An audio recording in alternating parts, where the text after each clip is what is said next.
This is LBC from Global, leading Britain's conversation with Nick Abbott. Oh, hello there. Very nice to meet you. Well, let's get back to it. Yeah, sure, why not? The Met Office has issued a yellow weather warning. Warning! With warnings for rain tomorrow, as a fresh storm is going to bring a 650-mile wall of rain over the country. Oh, no. A wall of rain. It's going to build a big, beautiful wall. If there's a concrete wall in front of you, go through it, go over it, go around it, but get to the other side of that wall. A wall of rain. Meteorologists warn that downpours may lead to disruption to transport and utilities, with flooding of some homes and businesses, likely along with significant delays on the roads, where difficult driving conditions will mean that you should speed up and blast through any puddles, especially if you don't know how deep they are, and make sure you never go below 10 miles an hour above the speed limit. Of course, if you are in a Range Rover, you will already be doing this. And we appreciate it. Thank you. As much as 8 millimetres of rain could fall in just 1 hour overnight tonight, but as only enemies of the people think in European surrender measurements, I will translate that into His Majesty's World War II winning Fahrenheit. It's so easy an idiot could do it. To get from millimetres to feet, you simply double it and add 32. So double 8 is 18, 18 plus 32 is 60. Wow. There's going to be 60 feet of rain overnight. Can you believe that? Yes. Yeah, that is actually totally believable.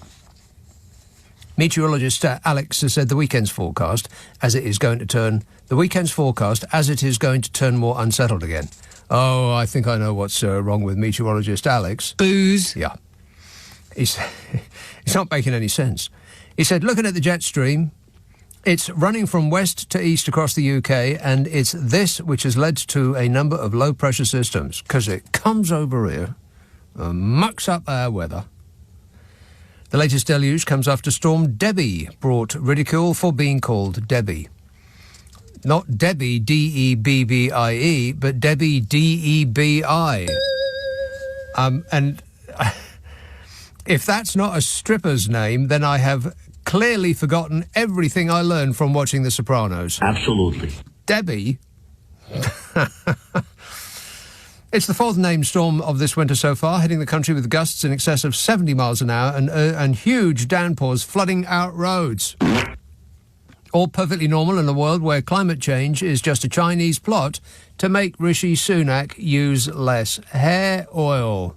You don't need to put all of that product in your hair. You just don't. Saturday, cloudy, rainy, sunny, windy. One of those. One of those. It could be one of those, or just, one of those. Cloudy, rainy, sunny, windy. Would you like to hear the long-range forecast for the next 4 weeks? No. At first. Well, this is from now until the end of November. At first. Blimey, it's almost the end of November. Can you believe that? It's practically Jesus' birthday. At first, southern parts dry with some sunny spells. In fact, the south and the west of the UK may stay mild throughout the next couple of weeks, while northern areas, particularly western Scotland, should see more in the way of cloud and rain. Yeah, I bet. I can check on that while you wait.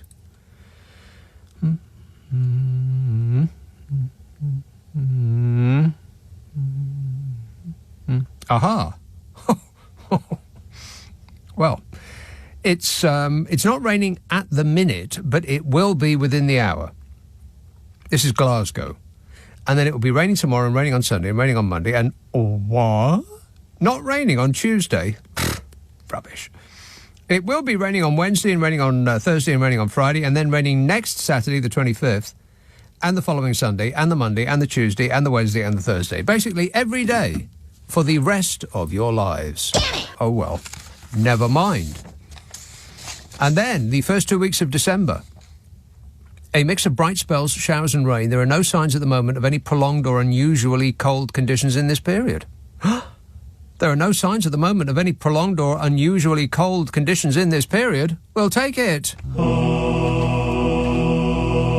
Martin from Kent says, oh dear, you forgot to lock the door of the tool shed, and David Cameron has got out. Yeah, there's a shed in the Cotswolds that's missing a tool. I think this is nonsense. He says, don't they realise he's created the foundation of all that bleep that followed him? It's your fault, Dave. Yes, David Cameron, it is actually your fault. All of it.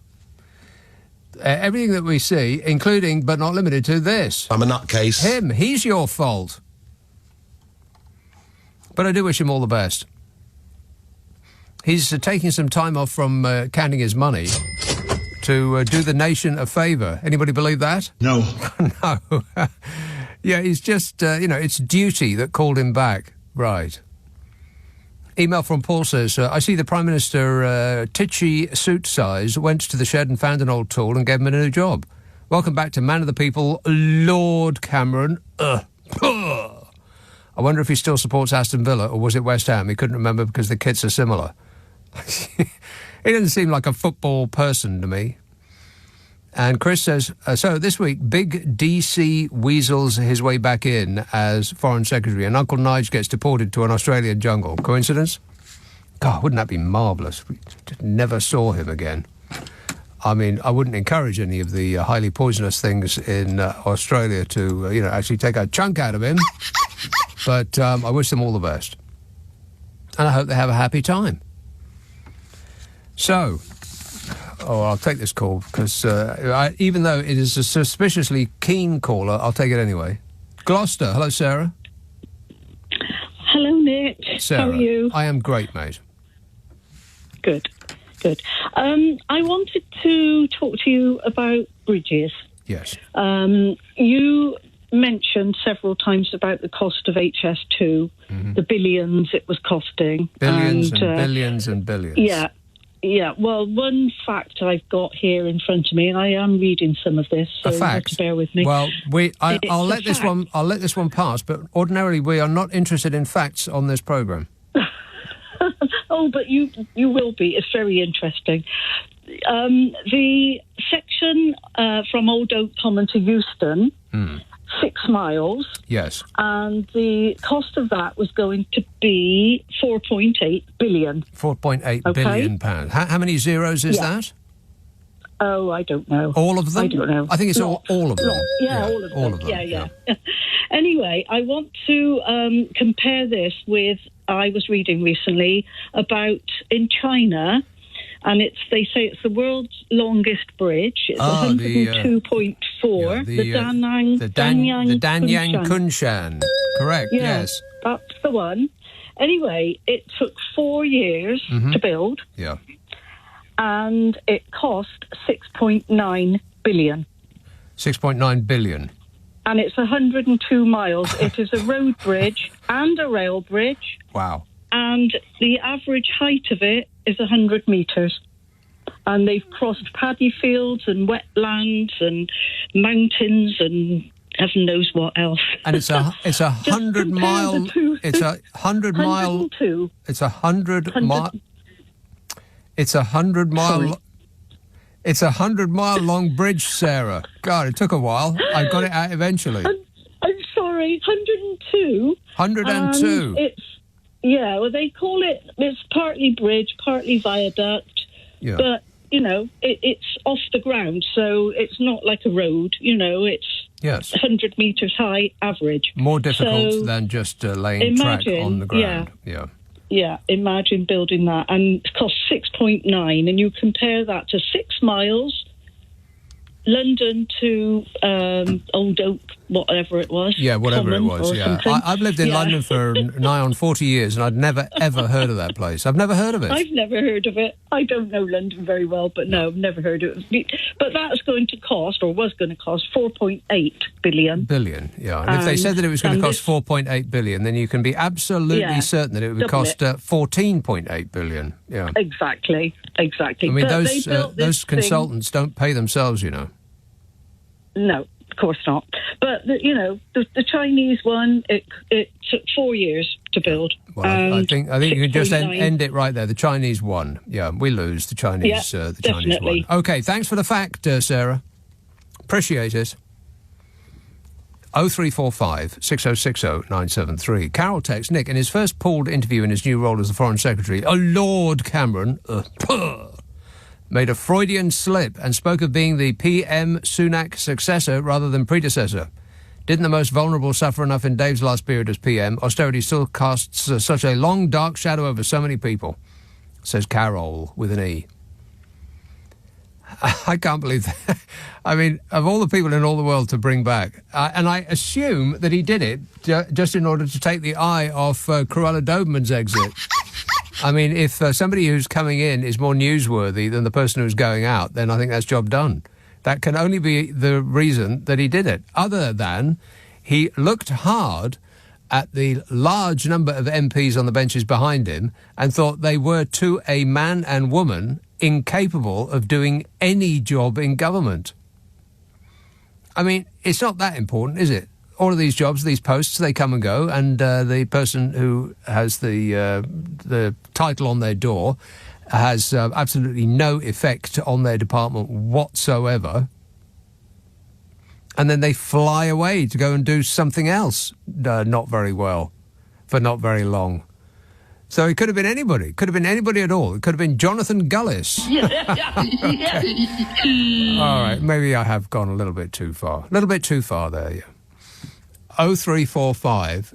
I say we send Lee Anderson over to China and he can use his negotiating skills. Hands up, who's with me? Nick Abbott on LBC. Call 0345 6060 973. What in blazes goes on inside that head of yours? This text says, it looks like Dave's back from the shoddy shed and Cruella is off to step on 101 dogs.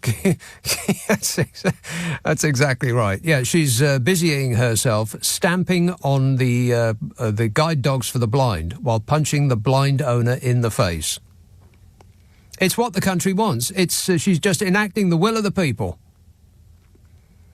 It says, keep up the good work. P.S. I'm still singing that new Stones Gaga song. Yes, it is a remarkable thing, and every home should have it. Glasgow. Hello, Chrissy. Hi, Nick. Chrissy. Hi, how are you? Great, mate. Good. Are you sound suitably caffeinated tonight? You sound a little choppy. I'm not sure that it's actually kicked in yet, but I may have shot my bolt early. Okay. I wanted to tell you that my knee's still bad, and I wanted more sympathy. Well, good luck but with that. I have taken your advice, and I've self-referred to a physio, like you said I should. Yeah.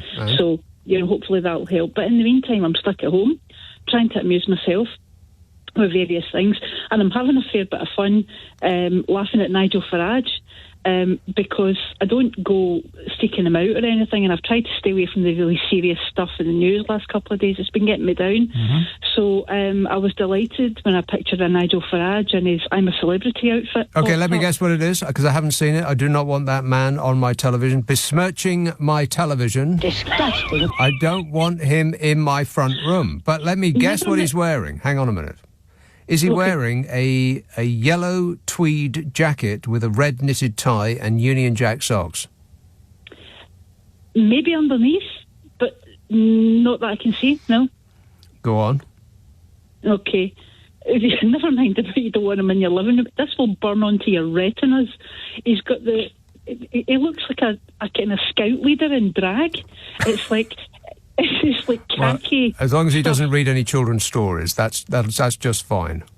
Well, exactly. He's the last person I'd want. I'm happy with anybody who's a drag queen, but I'm not happy with Nigel Farage reading kids' stories.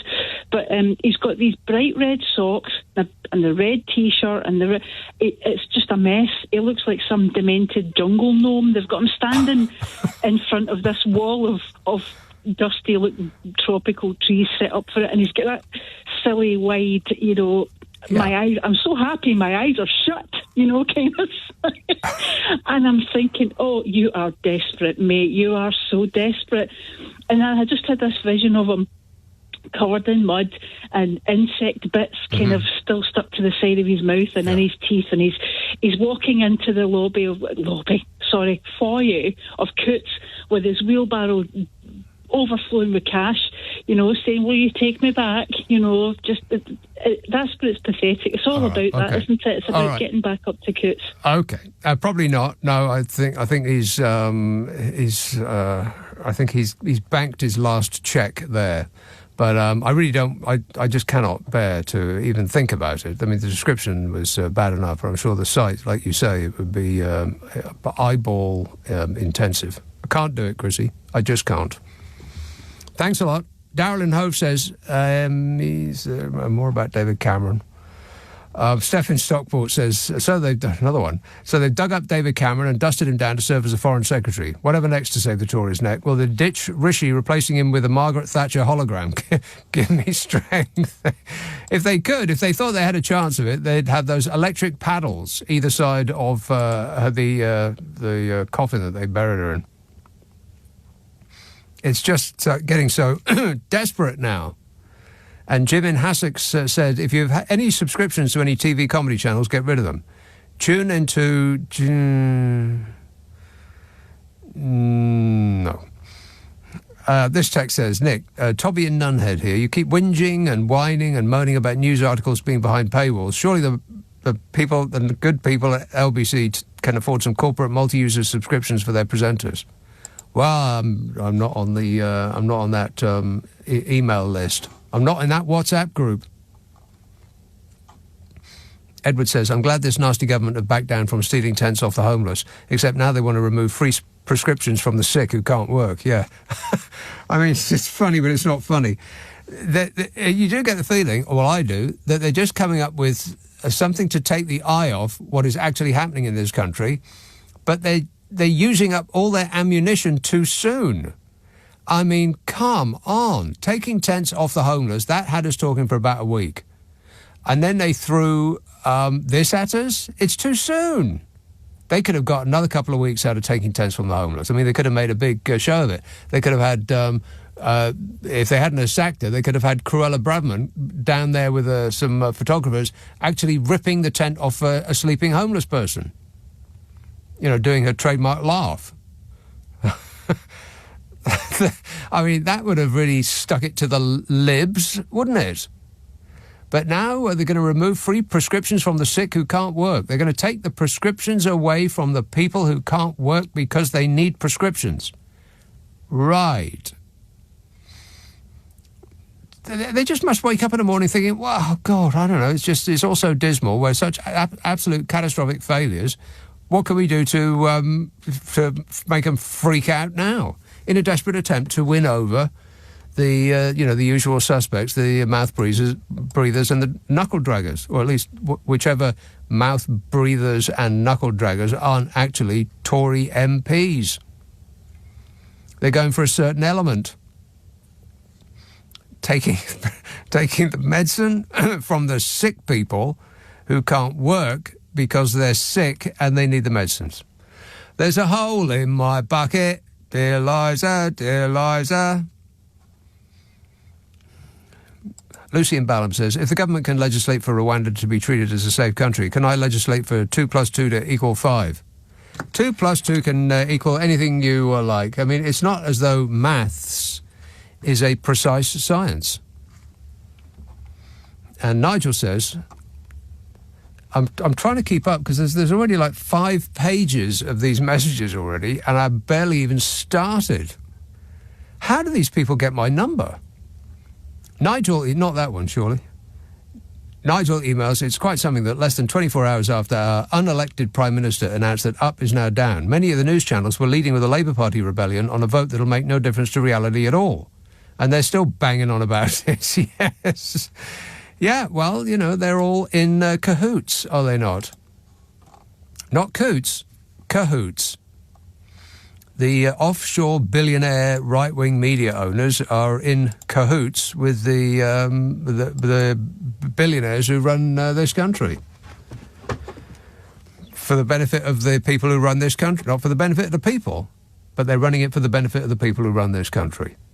Is there any doubt about that? Jack emails, the actor you were thinking of from Mad Max Fury Road is Tom Hardy. I also think he can make a great James Bond. However, I've heard that David Cameron is a front-runner for the role. No. We can't go back to that arched eyebrow stuff. I mean, Roger Moore was entertaining of his time, but not no more. It has to be somebody who looked like they've been punched in the face to play James Bond. Merthyr Tydfil, hello, Jeff. Hey, how you doing, Nick? You'll be pleased to know, at last, the day has come round where they're going to close Fossa Fran. Oh, now is this the same time as they were going to close it before, but they didn't? So are they going to close it again, but not? Well, I passed it today, and it seemed as if the yellow trucks were still thundering round, so I have no idea what they're doing. It may have shut, I don't know, we'll find out. But it's going to be very interesting. Well, the government will probably just legislate that black stuff that they're pulling out the ground isn't actually coal. They could call it diamonds or something. They just make a new law. Anything is possible. Well, this is what they're threatening on doing, isn't it? I mean, the Supreme Court has ruled against them. Yeah. So Rishi has said that he's going to make his own law. Yeah. He's going to just ignore it. Perfectly normal in a well-run country. Well, on a small scale, I suppose, the Welsh Senate is now arguing around the place. I don't know if you know any of these characters down there, Nick, but the leader of the Welsh Conservatives is a guy called R.T. Davies, and the leader or the First Minister is a guy called Mark Drakeford. Mark Drakeford looks like a secretary bird. This is the only way you can describe it. A secretary bird. Well, I'm going to have to look that up now. God, homework. And the leader of the Welsh Conservatives is an apoplectic. That's the only way you can... Wow. Does he really look like a secretary bird? Because that is some pretty impressive plumage that he's got going on there. That's fantastic. Well, that's what it reminds me of. He's accused R.T. Davies, who is the sort of caricature gammon, is the only way you can describe looking at him. And he immediately reacts by leaping up and pointing and purple with rage and aggravation. And the whole thing takes place on the television, which is quite something, really. Does your television not get other channels? Try flicking around, there might be something else on.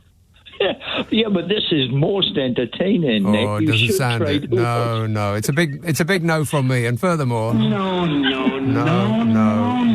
But thanks for the advice, Jeff. Appreciate it.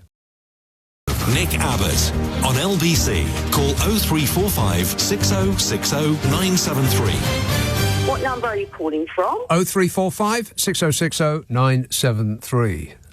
Lee says, congratulations to the magical thinker Tichi Sunak for finding a way around the Rwanda problem by making it safe by simply making a law saying so.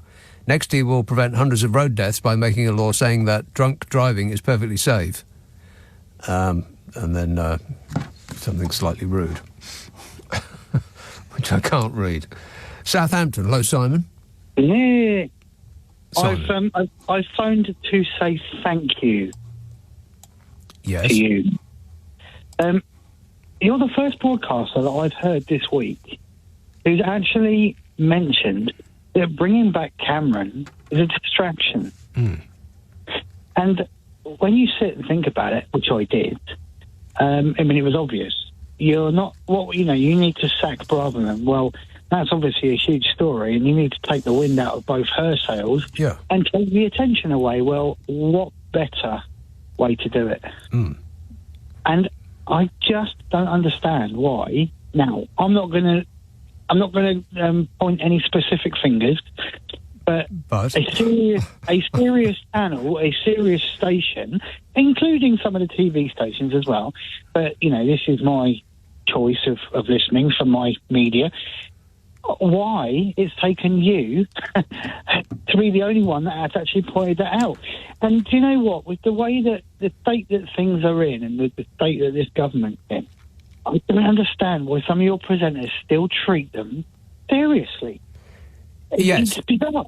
And then they get people on to comment, like Redwood. I mean, for God's sake, how, look at the state it's all in, and yet you're still treating these people like they're a serious government. Yeah, it is a government by distraction. It's by creating the positive headline in the right-wing press. See if we can do that tomorrow. And if we can do that tomorrow, then we'll see if we can do it the next day. And that's really as far ahead as they're looking right now. I mean, they're looking at the polls thinking, well, there's absolutely no chance that we're going to win the next election unless we can sort of tap into the nasty vein. And so they just keep doing nastier and nastier and nastier things with precious little success, and you would think that a smart person would think, well, maybe we're not going down the right track. Maybe we should turn around and try, being nice for a while. But it doesn't occur to them. It's not on their radar at all. And so what they do is they just try to, unpleasant the last thing that they said, and bring in further distractions. And if it's not taking tents off the homeless people, which is amazing, really, that anybody said that out loud, it's they've dialed it up to 11. They've said that they're going to take the medicine from the sick. I don't get it. I mean, right, so before I go, can I just make a public service announcement as well? Yes. All right. So all the lefties that keep ringing in, I'm a lefty myself, right? But for all the people who keep ringing in and moaning and crying and whinging about Starmer, and the fact that he's boring and he's not going to give them their dream wish list that they want and everything else. Yes. Here's the situation that we're in. We either have a Labour government, or we have more of this. Yes. What you want, what you dream of, isn't on offer at this time. Correct. So, yes. Stop whining about it and just make a choice. But I don't like it. And anybody that says, I'm not voting or I'm going to spoil my ballot, please. That's a vote. That is a vote for this, because your vote doesn't count for anything. Right. So you're saying, well, let's have more of this then. It's pathetic. Right. Anyway, thanks, Nick. Okay, thanks a lot, Simon. Cheer up, mate. It might never have... Oh, no, that's right. It already has. Caroline says, a wall of rain, where will it be?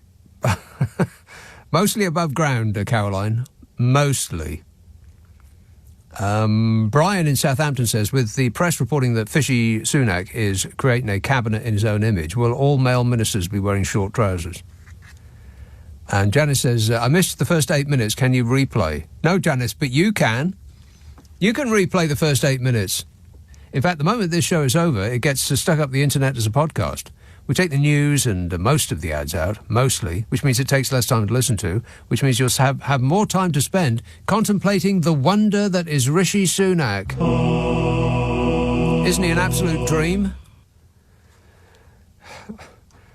Nick says, why? By the way, that is only available on Global Player. You know that? The podcast of this show. Yeah, and it stays up there forever, as opposed to Catch Up, which only stays up there for about a week or so.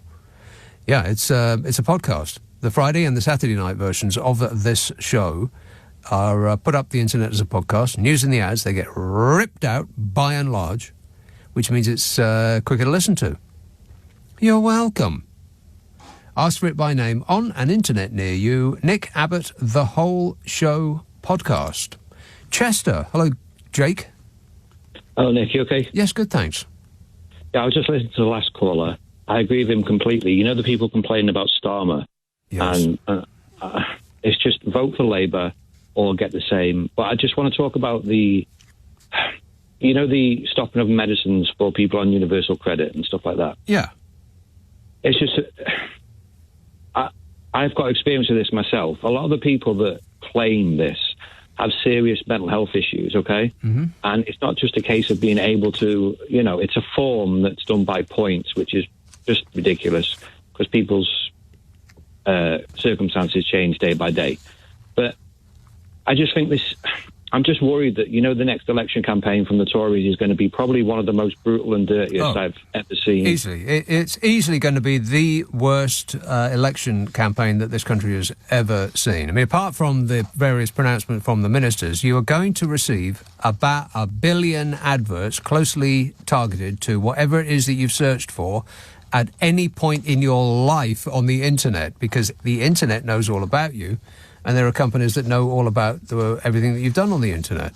And they did it exactly. Did it for Brexit, and they are going to do it this next time times 10. Exactly. It's absolutely... Well, it's terrifying because I think with AI, we're not going to talk about AI right now, but with the introduction of AI and how far it's gone at the moment, we're going to probably see many videos of people saying stuff that they hadn't said. Mm-hmm. And they're going to obviously say stuff like, well, we didn't do that. But... It's already the lie's gone around the world before the truth can get its shoes on, or whatever that old phrase is. Yeah, people will see the lie that will be directed to them because they are predisposed to believe the lie, and it will confirm their prejudices before they've realised that they've actually been lied to. And you know what? The evidence of America is people don't care if they're being lied to as long as they're hearing the things they want to hear. That's the worry, isn't it? I mean, things like, is it X now, not Twitter? What? No, well, it's not in my house. It ain't. It'll be Twitter forever. Yeah, I would just like to say that, you know, anyone that's worried about the whole universal credit situation, it's just another Tory. It's just another distraction. It is. It's picking on people. They must have a list of things that are going to freak out the Liberals, and this is just one of them. And my contention is they're using them all too soon. I mean, there's about a year or so, assuming that we're allowed another general election. We're about a year out. So, this is gold. They're going to take the medicine away from people who are too sick to work in order to make them work. How are they going to top that? I've absolutely no idea. Removing the knees of the firstborn in this country. I mean, where can they possibly go from there? It absolutely disgusts me. I mean, at the end of the day, I don't think they will actually do that. I think it's just, a threat, and the people that listen to the Tories, unfortunately, and buy it, by the red meat gang, if I like to call them. It's going to go around the country, and we'll be talking about it for a week, and then they'll have to come up with something else. And I just think they're using all their best material too soon. Yeah, I agree with you completely, but hasn't it been rumoured today that Rishi Sunak's going to call a snap election? Yeah, sure.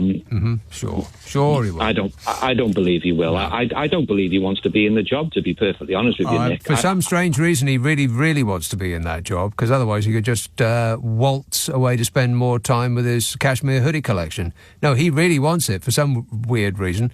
I don't know why, other than the money. Is it status, maybe? I don't know. Maybe he's just really trying to impress his wife's father, the billionaire. Because he ain't no billionaire, is Fishy Sunak. His wife is, but he ain't. So maybe it's that. I've got no idea. I'm trying to get inside that man's mind. It's a journey I don't want to take. But anyway, thanks a lot, Jake. Cheers, mate. 0345 6060 973. I mean, if it wasn't so serious, if we weren't talking about actual real-life people here, then it would be amusing. I mean, they just must think... I bet they have, focus groups. They'll have, people around a table just spitballing it. And they'll come up with, I've got no idea, to take the dogs off the blind. You know, those guide dogs for the blind. Yeah, just take them. And don't tell them you're going to take them, but mid-walk, let them get a couple of good miles away from their home, and then take the dogs away right then and there. And then we could re-employ Suella Braverman to stamp on them. That is now government policy. That's the week after next week, when we'll all be talking about this, taking medicine away from the sick. in order to get them back to work that they can't do because they're sick. Right. So we'll be talking about that for a week, and then they'll have to come up with something else. Last time it was the tents from the homeless, and this time it's medicine from the sick. So, I mean, where are they going to go from there? Taking guide dogs from the blind. That's my prediction. Because, that'll teach them. Or taking wheelchairs from those who cannot walk. It's high time that those who cannot walk stood on their own 2 feet. Nick Abbot on LBC. Call 0345 6060 973. Hello, boys. 0345 6060 973. Nick emails, why has Cameron come back for 15 months' work? It can't be for the money, honey. It must have been an ulterior motive, surely. Do you think he is wanting the leadership back from titchy suit size after his thrashing at the next general election? Well, I don't think it's necessary to look further than he's a lord now. I mean, that's it, right? They had to make him a lord because he's not an MP.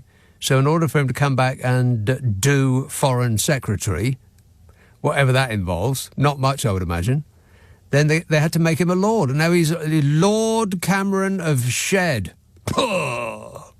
Forever.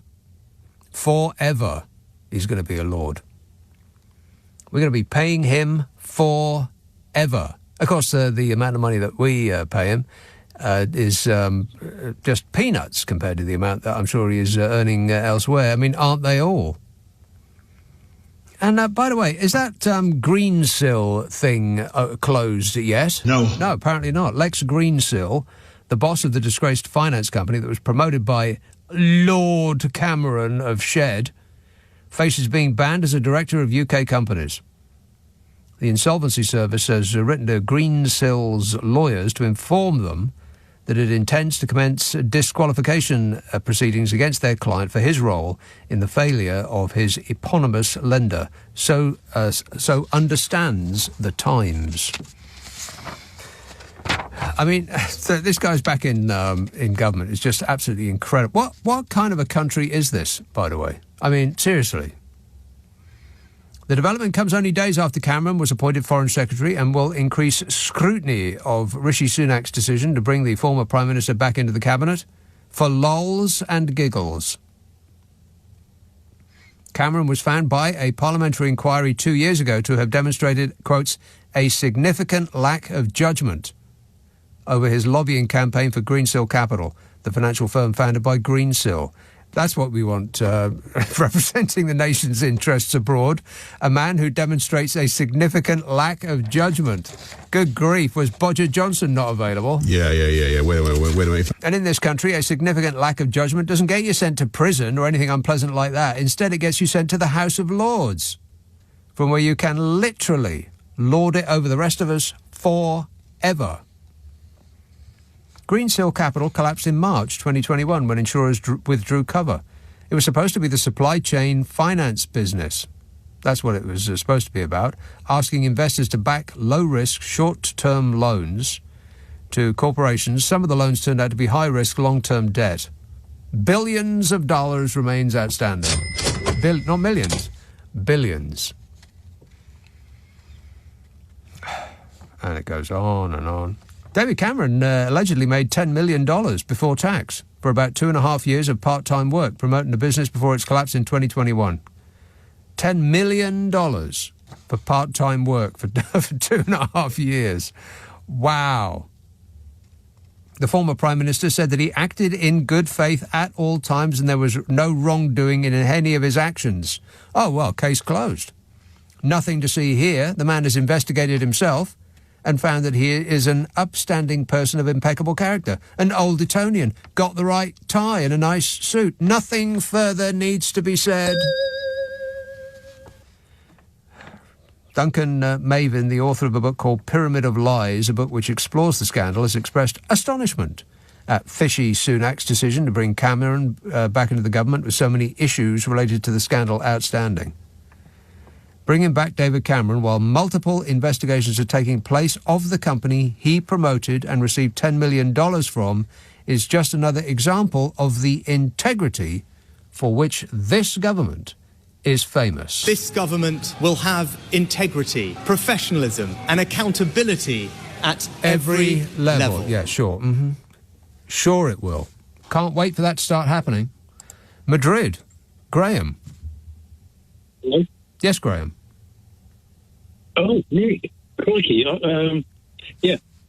Reason that Rishi Sunak wants to be leader is purely just so he's got financial, pulling the strings with the finance and all the rest of it. Because that's why we left Europe, surely, because they wanted to sort of take away the billionaires. They wanted to take the, tax them. So that's why we came out of Brexit, and that's why he wants to be leader. That's that. Oh, Nick. Yes. Hi, Nick. Haven't we exchanged pleasantries already? Hi, Graham. How are you? What would you like to say? Apart from everything that you said already. Oh, right. Yeah. Okay. So with the Tories, don't want to have proportional representation because they will be gone. Yes. Or pretty much ever. Forever, They get into power with very little people voting for them, percentage-wise I'm talking. Anyway. But of course, what's going to happen then? Where have you gone? I'm confused. I'm listening to myself on the radio. Which is No, don't do that because it will scramble your brain. You'll hear what you said 7 seconds ago and you won't be able to think. You must turn your radio down. Yeah. Well, anyway, the Tories, don't want proportional representation. That's why they brought back Cameron, because the Liberal Democrats will, I think, in a sort of like with Labour not quite having the amount they need, they're going to need the Liberals supporting them. And in the blue wall, Cameron coming back will sort of like make that a lot more difficult for the Lib Dems. You think the Liberal Democrats will dance with him again? No. Now, what's going to happen is that Starmer will need the Liberal Democrats, but Cameron coming in will actually make people, the Conservatives who would go for Liberal Democrats, they're going to sort of go, right. We're going to stay with Conservatives. Yeah. And I think Sunak knows that he's going to lose the election, but he doesn't want to sort of like let that happen, because if proportional representation comes in, they're gone. Yeah. That's their history. But the problem is, Nick, is I think that a lot of people don't understand proportional representation and how it works. I'm one of them, pretty much. I mean, I've lived in... Well, it's fairly easy. You get represented proportionate to the amount of votes you got. Yeah, but it's the actual day of the vote. People are going to go into the box and go, "What's going on?" And I think no, they won't. It'll just be the same. It'll be a piece of paper. You put your cross next to the one you really love. Yeah, but you still, no. But you have to. I think. I've lived in Holland. I think you do the first, second, third, or something like that. Right. So it's not so quite so straightforward. Well, don't worry about it, Graham. It's never going to happen in this country, because whoever is in power is the one that could make it happen. But they won't want to give up 100% of the power with less than 50% of the votes. So it's never, ever going to happen. But anyway, the Labour Party is going to win in a landslide unless they wrestle themselves to the ground, which they have started to do, of course. Of course they have. It's Labour's special trick. Graham, gracias from Madrid in Spain. Hey, what's the weather like there? Oh, no, he's gone. The weather is probably super fantastic in Madrid at the moment. Thanks very much, Graham, but we don't wish to know that. Nick emails, read that. Emilia texts, David Cameron is back. You're not worried that we might be magically transported to the past and we've got to go through all of that again? Imagine that. Imagine it. I mean, I don't know whether it's possible or not, but if you concentrate really hard, is it possible that you could get sent back in time and would have to go through those last 13 years again? Oh, no. No. I'm gonna vote no. It's a no from me. She says, you're not worried that we might have been magically transported to the past and we'd have to go through all of it again? Cameron, May, Bojo, Lettuce, and Fishy. Are we about to get another 13 years of this? Oh, I barely had the strength to get through it first time. Never mind about go through all that again. This text says, think positively. If Nigel gets lost in the jungle, we can send in Matt Hancock to look for him and then we'd be rid of two problems. It's like a twofer. Yes. Let's make it happen. And this says, did you know that Keir Starmer is the same height as Sunak? Is he? No. I don't believe that. On the King's speech, both men was standing next to each other, or Sunak is wearing heels. Producer note, Keir Starmer is 5'8.5". 5.5? Oh, come on. It just depends on how high he's quiffed his hair that day. A half? Keir Starmer is 5'8.5". I thought he was taller than that. Doesn't he look taller on TV? And Rishi Sunak is 5'7". which is taller than he actually looks on television. It works with everybody except Fishy Sunak, who looks as though he would be difficult to see with the naked eye. Samantha says, I can finally listen live as I am in Australia. Happy Saturday to you, says Samantha. Slightly annoyed that Nigel Fromage appears to have followed me out here, though. Weather update for you. Currently warm and sunny in New South Wales, much like Glasgow, I guess, says Samantha. Currently sunny and warm in New South Wales. Yes, well, thanks for that, but we don't really wish to know that. I mean, thank you, but no thank you. And Jack says, I can't believe that Titchy shoe sizes have brought in David Cameron to save his political bacon. It's such a pig-headed decision, says Jack. I can't imagine what you're referring to there, Jack. 0345 6060 973. Text 84850. Email nica@lbc.co.uk. And if you're on Twitter, it's @LBC. So Rishi Sunak has been urged to call a snap general election. And I have detailed files about what may or may not happen next. I mean, some of it's not true, but just because it isn't true doesn't mean that it's not a fact. 0345 6060 973. Friday, Saturday, Sunday night at 10. Nick Abbot, LBC.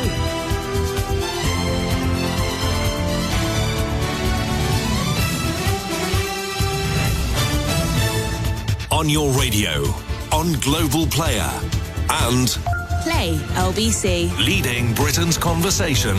This is LBC.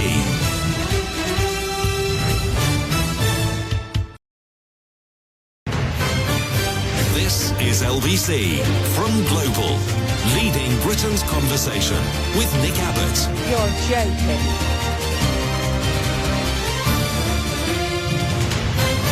This is absolute tosh. Thanks, Nige. You're the best. Love you more the further away you go, if that's any help.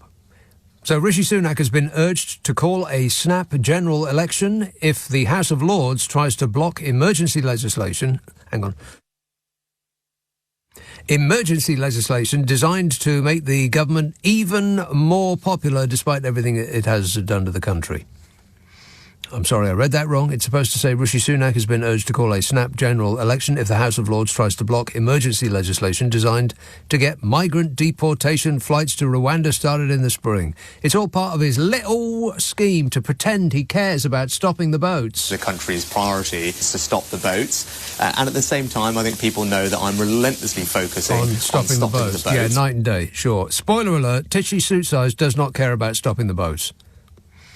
The perfumed princeling just wants to convince the hard of learning that he cares about their plight and wishes to blame foreigners for what his own party have done to the poor and the left behind, which is where this stupid Rwanda scheme comes in.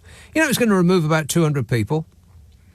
There's 81,000 asylum applicants per year, and this sham of a government is spending an unlimited amount of your money and endless time at great expense to make a big show of removing 200 of them.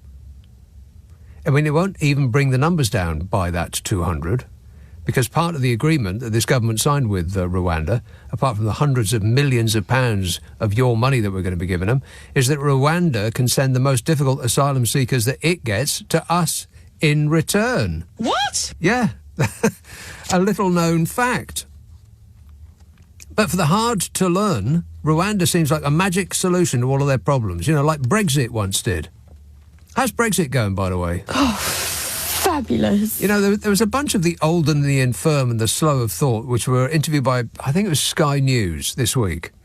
And they were all lamenting the fact that the government can't help them because it's spending all of our money on foreigners. Did you see that?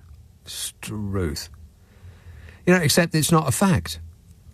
And, by the way, it's all their fault for continuing to vote for the Conservatives who have left them in the state they're in. But, you know, they won't accept that because everything is somebody else's fault.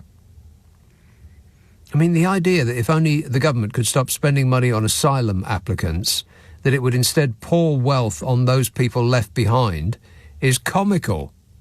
Or it would be if it wasn't so sad. Hello?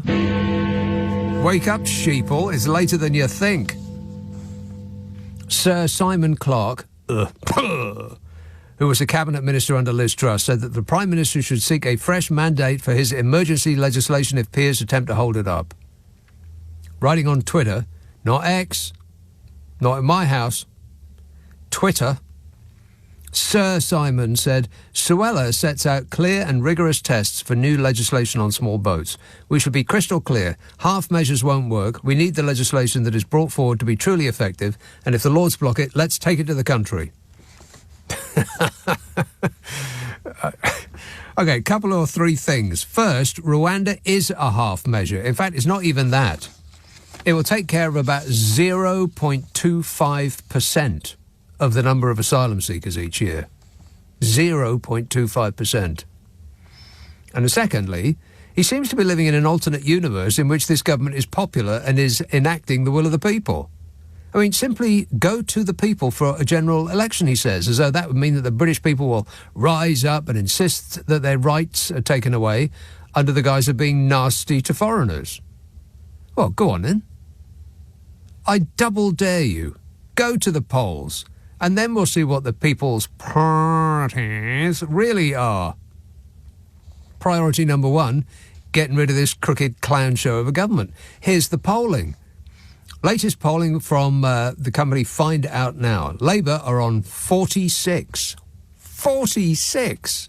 Conservatives, 19. 19. Good grief. It's almost like they're not popular. And the Lib Dems are on 9, and the Greenies are on 8. Yowza. The groovy Greenies are on 8. Which is, better than they used to do. They used to be the 1 or 2% party, and then they were the 4% party for a little while there, and now they're on 8. I bet there's a lot of people who would consider voting for the groovy Greenies, if only they had the opportunity to do so. If only the young people that are most likely to do that could be bothered to go out on polling day. Oh, but it's so boring. They're all the same. I don't want to. Those people. 46 for Labour, Tories on 19. That's why Titchy won't go to the polls, because he knows that the vast majority in this country don't support him, or the collection of con artists and misfits that he's assembled around him. No, his plan is to ramp up the nastiness in case he reaches a sort of take-off point of unpleasantness which will bring the country round.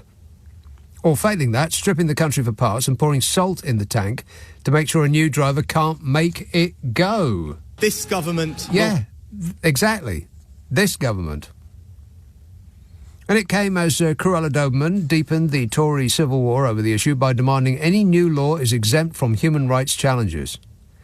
Cruella Doberman doesn't like human rights. Other humans' rights, that is. Try taking her rights away and see what you get. She's having a tantrum you could see through walls just because she was fired for doing things that would have precluded her from being hired in the first place in any other job. I mean, what's Cruella going to do now? Fall back on her skills as a lawyer?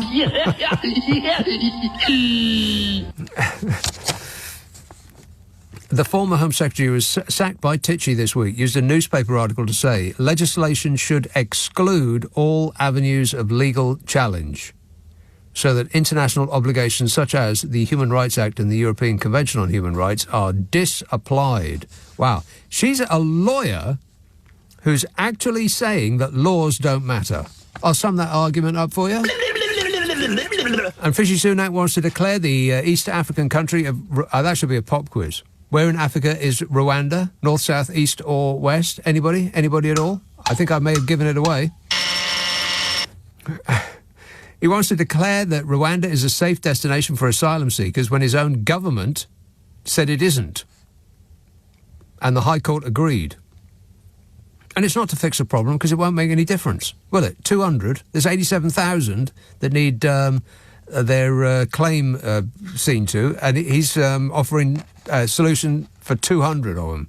So it's not to fix a problem, because it ain't going to make no difference.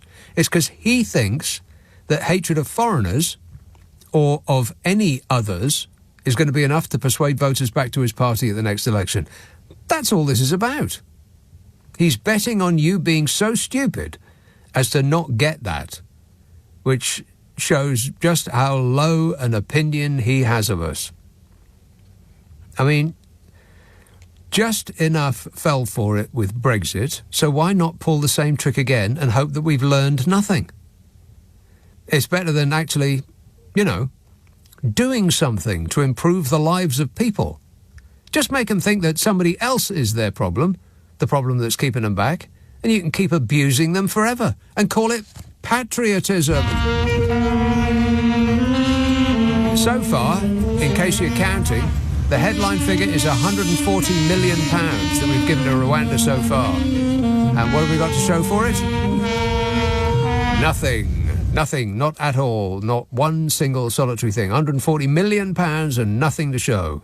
But it's worse than that, because there's the lawyers' fees involved in the court cases and the appeals and the time it's taken for government employees to work on this. So it must be in the many hundreds of millions of pounds just to get a positive headline in the right-wing press.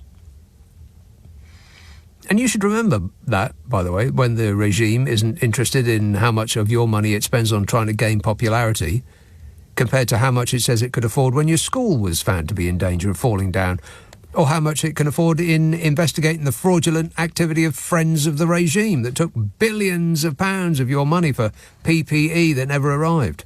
Oh, sorry, they say. Too expensive. Not in the public interest to look into that. And because their little plan to get the poor back on side by playing to their hatred of people who are poorer than they are has been stymied, their plan is to remove all human rights from all of us humans. Which a part of me thinks was the plan all along.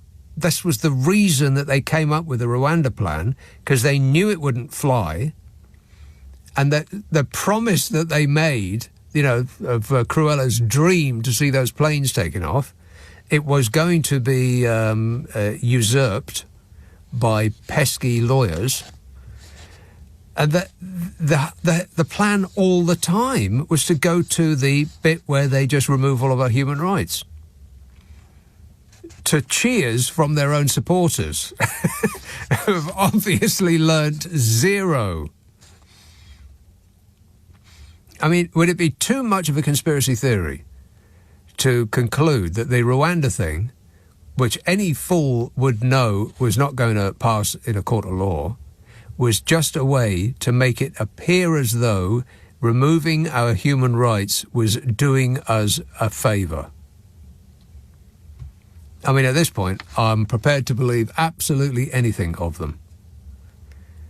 I mean, who could possibly think that it's a great idea to give up human rights and rely on the kindness of a government that's already, by its own admission, tried to fix the next election by trying to deny those that aren't likely to vote Tory the right to vote at all? My view? Yeah, he said it. Gerrymandering, he said. I mean, they're saying this, the quiet part, out loud now.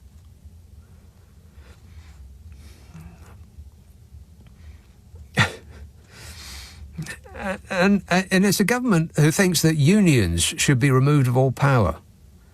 And they gift assorted shady characters who just happen to be donors to the party a lifetime in the Lords, as opposed to a long stretch in jail, and who think that bankers' vast pay does not cause inflation, but nurses' tiny pay does. I mean, these are not people who are running the country in the best interest of the people. They're running the country in the best interest of the people who are running the country. You're going to put your future in their hands and expect kindness. And it's not just the liberal lefty wokerati like me who think that. Okie dokie. No. Damien Green, who was Theresa May's deputy when she was PM, he branded the idea the most unconservative statement I've ever heard from a conservative politician. He said, giving the state the explicit power to override every legal constraint is what Vladimir Putin and President Xi would do. We absolutely cannot go there, he said. Well, you know what, Damien Green, you're too blooming late. We're there already. The bus has arrived at the destination. It's just not come to a stop yet, so we can't get off. And this comes after the minister admitted that the Tories are going to lose the next election unless Sunak can get the Rwanda flights going by spring.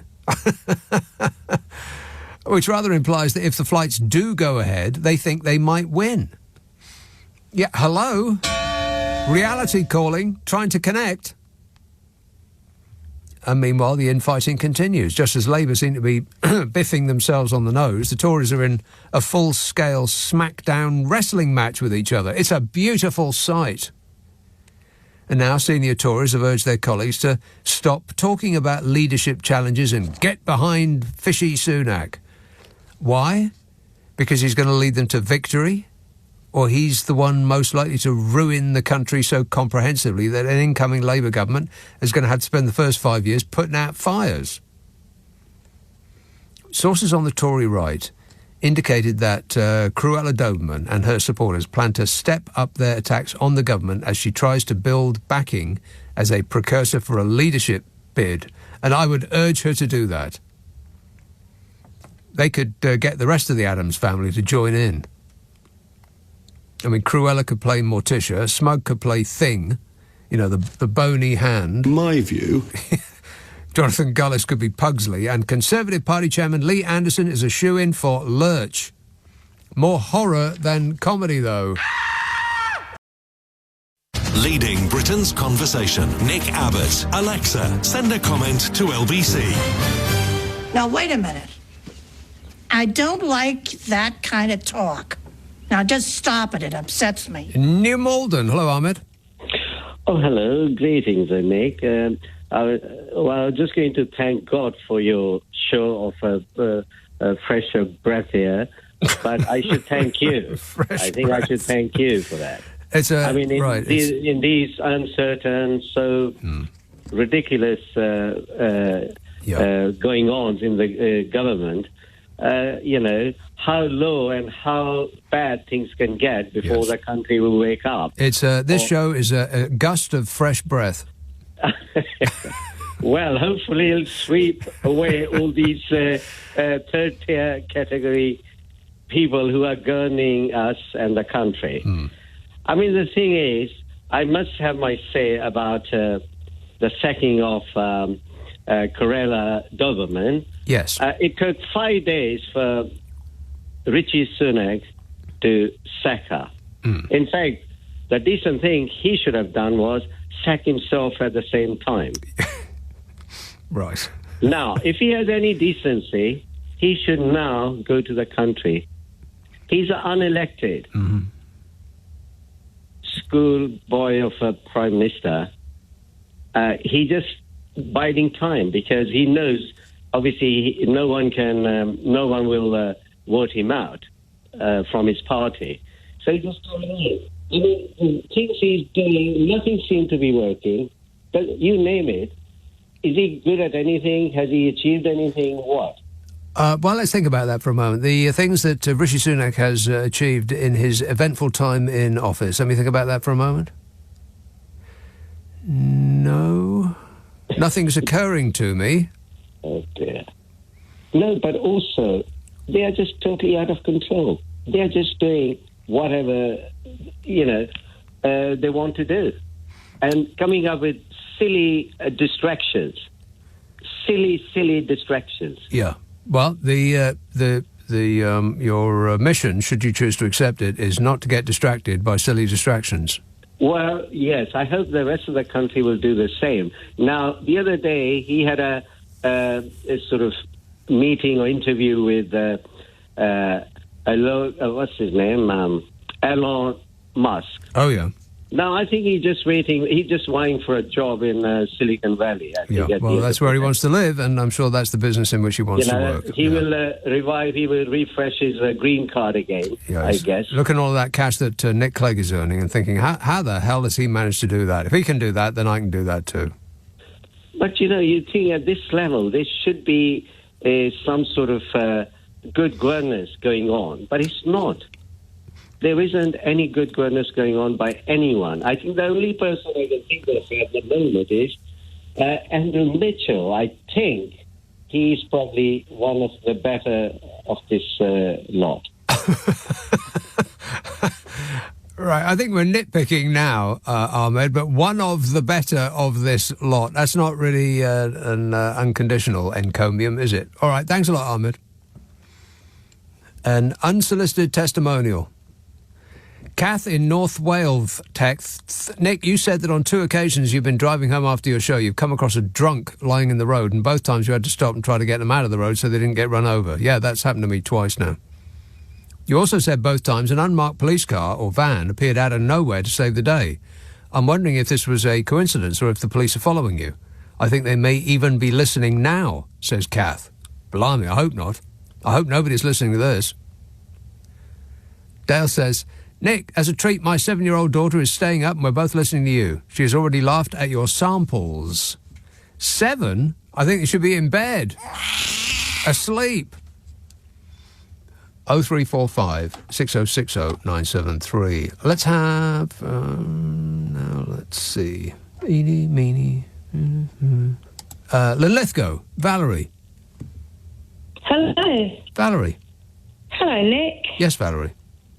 How are you this evening? I am super, thanks for asking. Well, that's what you do when you're polite.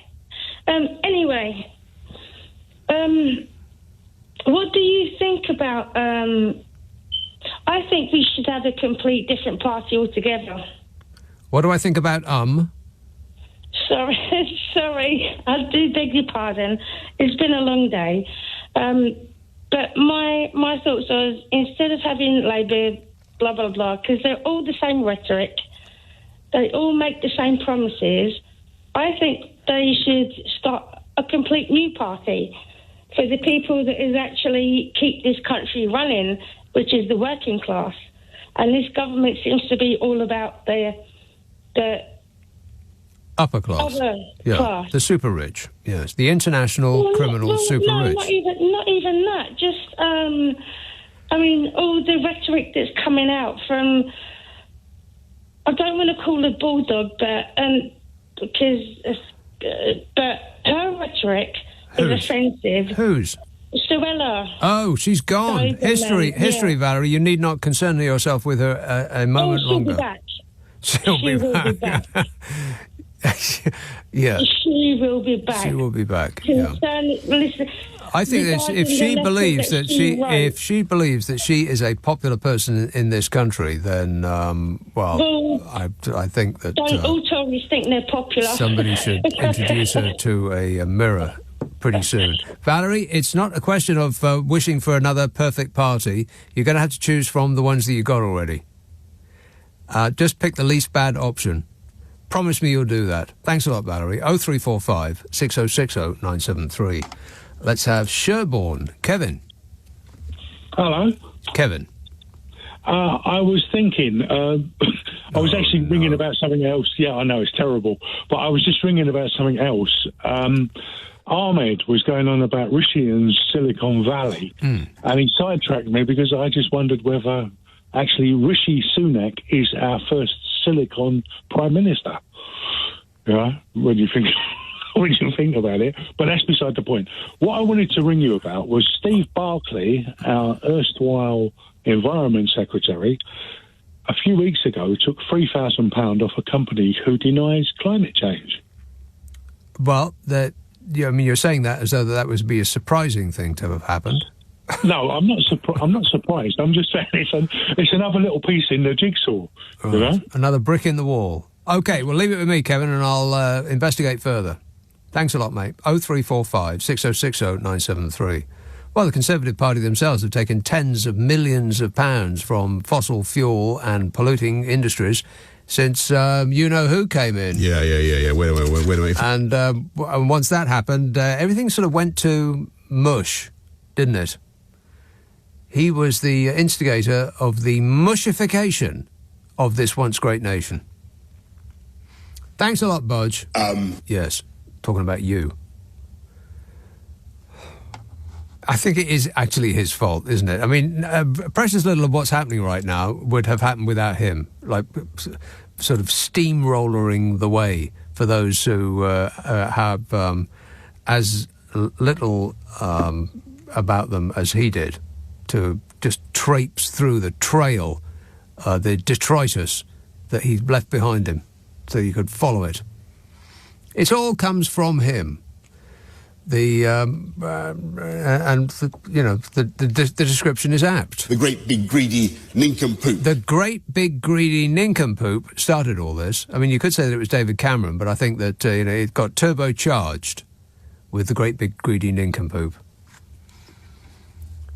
The message coming in from next door. Barclay, the new Environment Secretary Steve Barclay received a donation from a major funder of a climate skeptic think tank just weeks before taking up his role. Barclay accepted £3,000 from Michael Hintz on the 20th of October and is being asked by campaigners to reveal whether he has been lobbied on climate issues by those who seek to deny the extent of climate breakdown.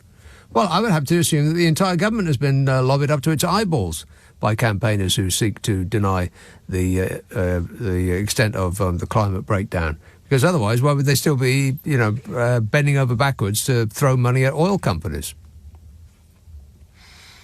Anyway, it says Lord Heinz has been one of the key funders of the Global Warming Policy Foundation. All these bizarrely named foundations and think tanks, which are usually the opposite of the title of that which the title implies. Like the Common Sense Group, for instance. Yeah. Anyway, it's denied this. The Global Warming Policy Foundation, a UK-based think tank, has denied the legitimacy of climate science, and he was one of its earliest backers. And now the man Steve Barclay, who accepted £3,000 from a climate change, they're denying? Yeah, they're deniers. He is now the in charge of policy in that area. In other words, what would Donald Trump do? Oh, shut up! Exactly. That's how this government is run. In any given issue, what would Donald Trump do?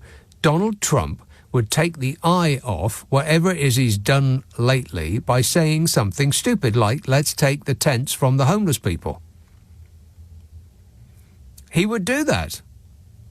That's what this government is run by. The thought of what would Donald Trump do in any given situation. Leading Britain's conversation. Nick Abbott. Alexa, send a comment to LBC. Would you mind telling me what this is all about? Sally says, so Nick, I see the Tories are having another problem with having such a small talent pool to choose ministers from. Their new Health Secretary, Victoria Atkins, is married to the Managing Director of British Sugar.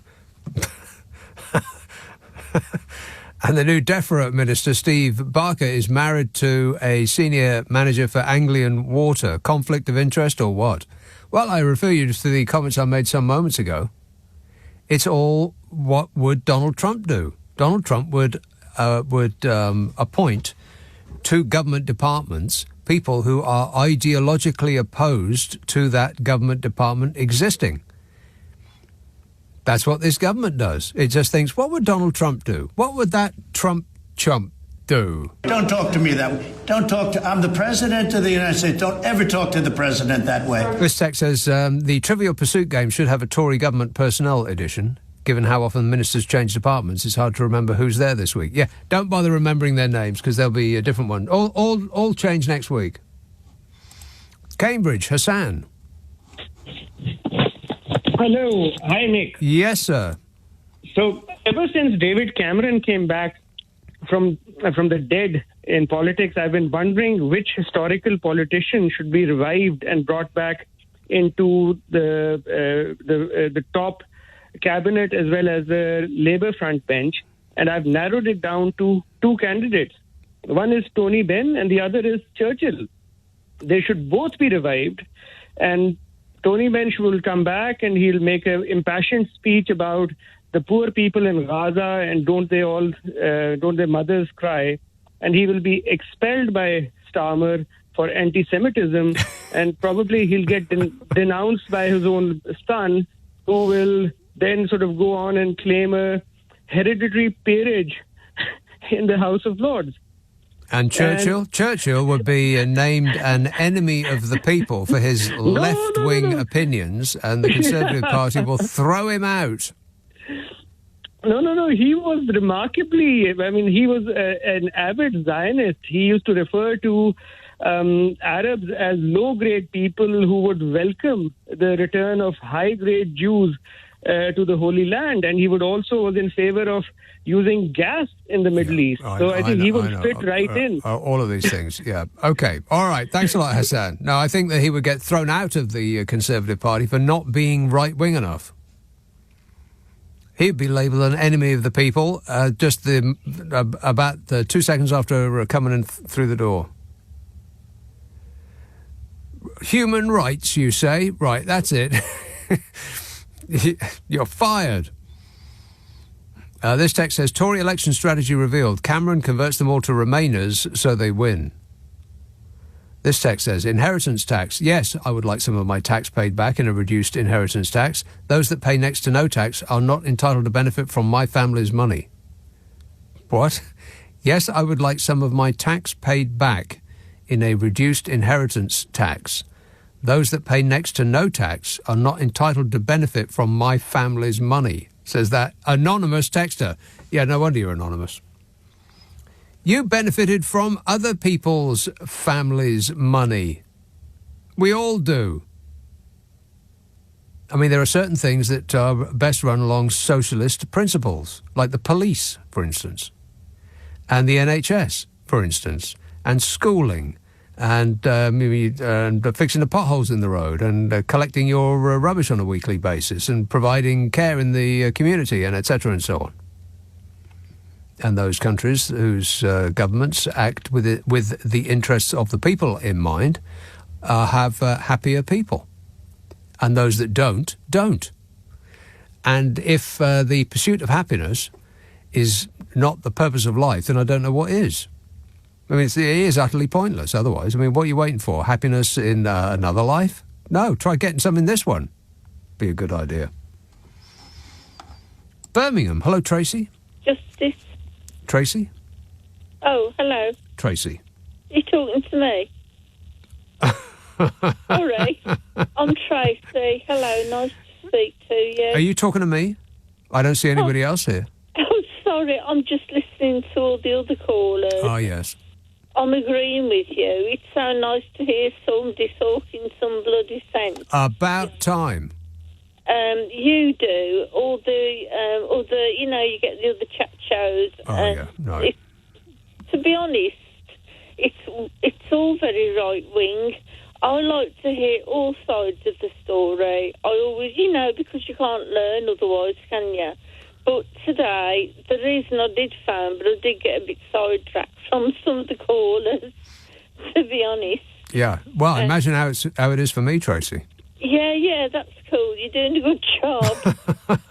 Under very difficult circumstances, that's quite right. Yeah. I'm one of these people that everybody hates. I'm on benefits, and I used to work. I can't work. I literally can't. If I could, I would. But I am classed as a benefits scrounger, and I don't know what his autumn statement's going to say. We get snips and snippets. Apparently, people like me who can't work, they're going to stop my prescriptions. Do you know? If I stop my prescriptions, I will actually die. So I thought, well, dream on then, Jezza. C Hunt. I mean, he's got a C Hunt before his name. I'm just doing that politely. Okay, all right. Oh, let's not get carried away. All right. Well, I wish you all the best there, Tracy. Thanks for that. I think the government plan is to take the medicines away from those that need them most so that they will die, and then they'll be able to crush them into, like a malleable pulp with which they can fill the potholes in the road. Problem solved. 0345 6060 973. This text says, after Rishi's green credentials were criticised for delaying net zero, he's made amends by recycling a clapped-out old Prime Minister into a brand-new Foreign Secretary. Yeah, what's he going to do as Foreign Secretary? I mean, precisely what is his job? go and glad hand the Chinese Premier and pretend that the Chinese Premier has any idea who he is. What's he going to do? What are they going to do now that they haven't managed to do in the last 13 years? This text says, Tory election strategy revealed. No, read that one. This says, from Andy. All hail Jezza Hunt. He's single-handedly going to rid the country of all of us pesky disabled people. We will be casting aside our crutches and wheelchairs and walking frames and breathing apparatuses. That way we won't need our prescriptions, and he will reward us all by giving us jobs in Merthyr Tydfil, filling that big hole where the coal used to come from. Yeah. I have to believe that this is just another distraction bomb that they've chucked out of the window. But I just think that they're using all the good stuff too quick. I mean, he ain't going to have another general election anytime soon. He just isn't. I mean, they're polling they're polling less than half Labour. Less than half. It's like 19 versus 46%. Yeah, that's incredible. They don't have any chance of winning. And so what are they going to be doing in the meantime? Monetising their position is the only thing I can think of. I mean, you think that they're suddenly going to start acting in the interests of the people? Why would they want to do that? I mean, they've been at this for 13 years and they haven't done that yet. Why would they want to start now? No, they'll just continue what they're doing, except turbocharge it, monetising their position. I mean, there's no end to jobs to get, and I'm talking about jobs that you don't have to actually show up for. You know, jobs that pay you $100,000 a year for not showing up to work. Those kind of jobs. You collect 10 of those, and you can sit there with your feet up, smoking a cigar, and make £1 million a year for doing nothing. That's what you want to do. Monetise the position. Because if there's one thing that we know about the super rich is that having enough money is never enough. Enough is never enough. There's always got to have more. It's a sickness. I don't know when it kicks in. Let's say you've got £1 million in cash in the bank. So you've paid off your mortgage, you've got a house, maybe 2 houses.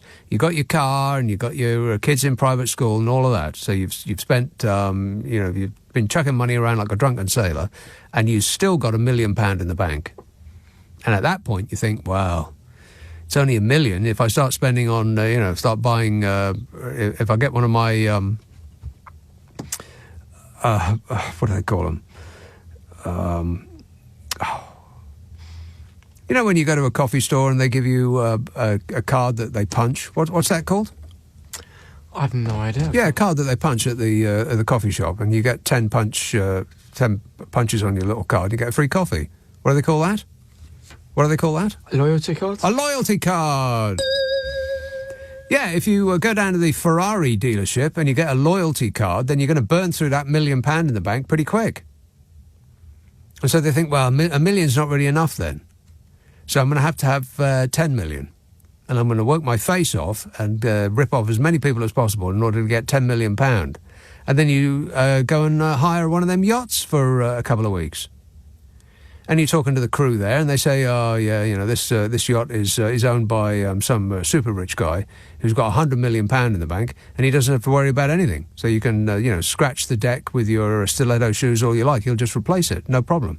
Because having £100 million in the bank, I mean, that's just you can never possibly spend that much.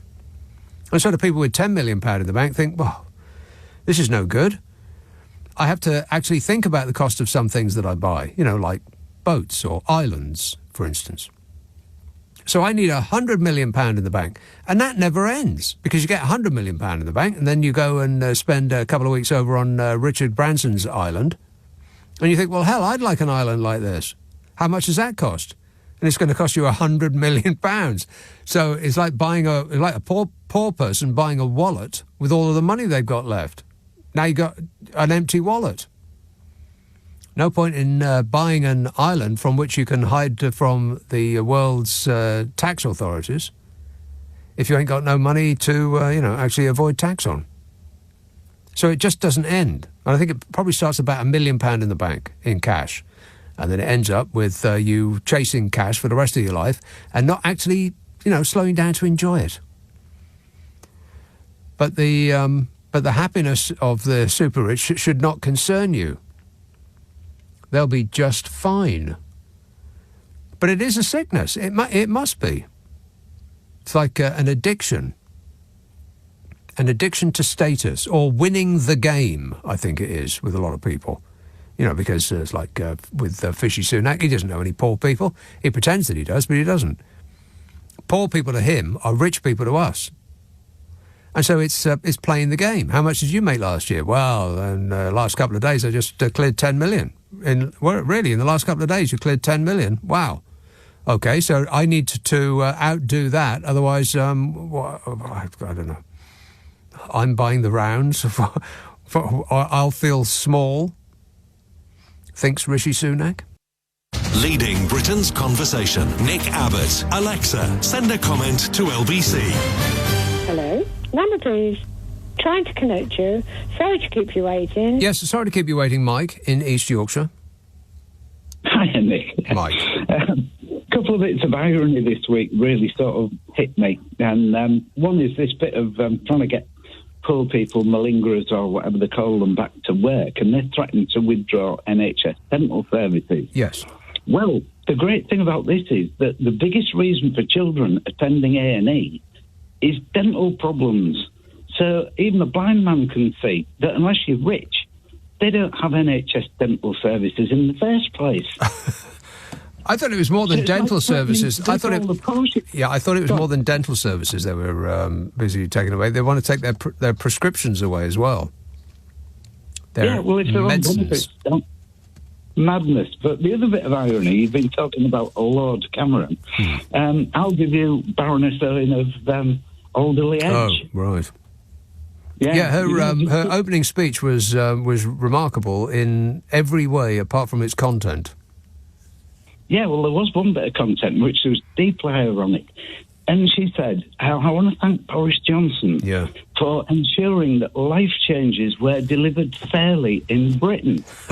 This is a 30-year-old woman who spent a year or two as a junior political aide and has now been ennobled. Mm-hmm. And she calls that fair. Yeah. Well, it's fair to her. It's more than fair to her personally. Maybe that's what she meant.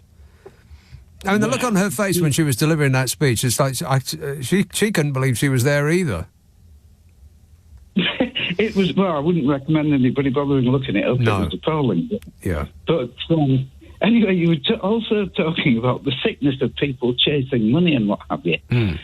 Well, Desperate Donny, in his book, The Art of the Deal, was asked, is money important to you? And he said, no, not in itself.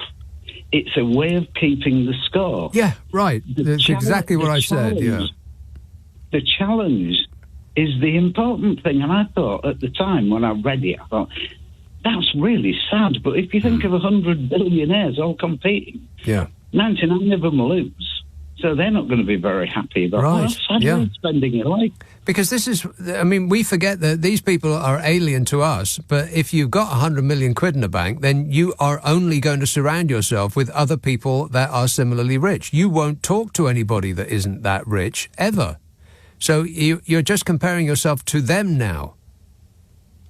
Yeah, it's an endless chase. It's just like a dog chasing its tail. Yeah. There's only one of them, in theory, if that's what he really believes.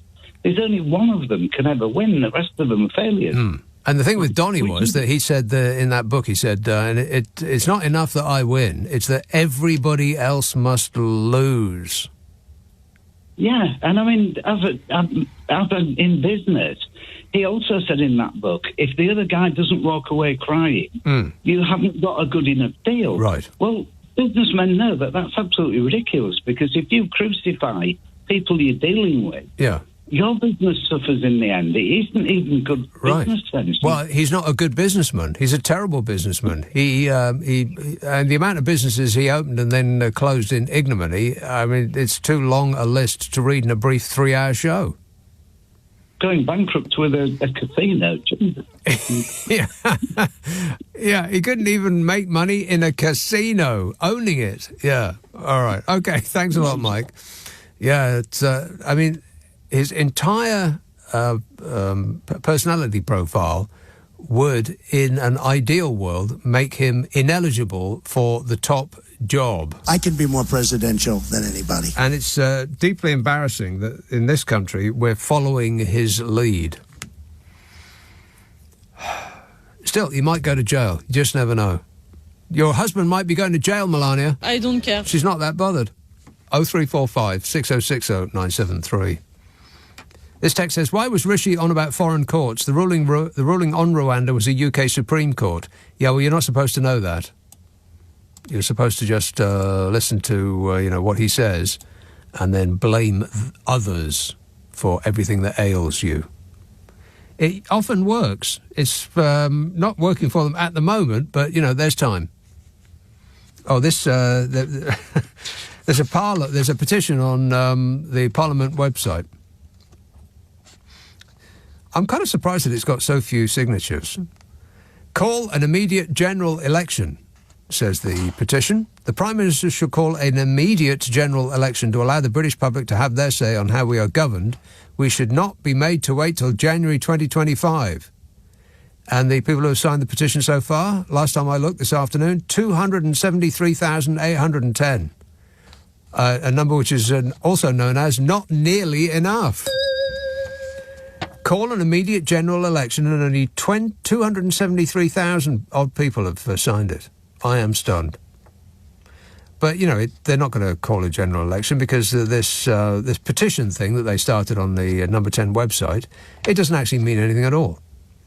It's you're basically completely wasting your time because the government is not going to act on any petition if they weren't going to do what that petition asks in the first place. They're not going to call a general election. They've already responded. They responded last month. The response was, Britain faces long-term challenges that need us to put the national interest first. That's what they said, the government. It said Rishi Sunak and this government are doing just that, putting the nation first, and it would be wrong to call an early general election now. Right. The Prime Minister, Rishi Sunak, is making the hard but necessary long-term decisions for the future of the UK. Unlike the politicians focused on the short term and lacking the backbone to make the big changes that Britain needs. This is the actual government's response to this petition to call an immediate general election. This is word for word. Rishi Sunak has backbone. Yeah, like a manatee. It says, in January, the Prime Minister set out his top 5 priorities for 2023 to building a better, more secure, more prosperous future. Halve inflation this year to ease the cost of living and give people financial security.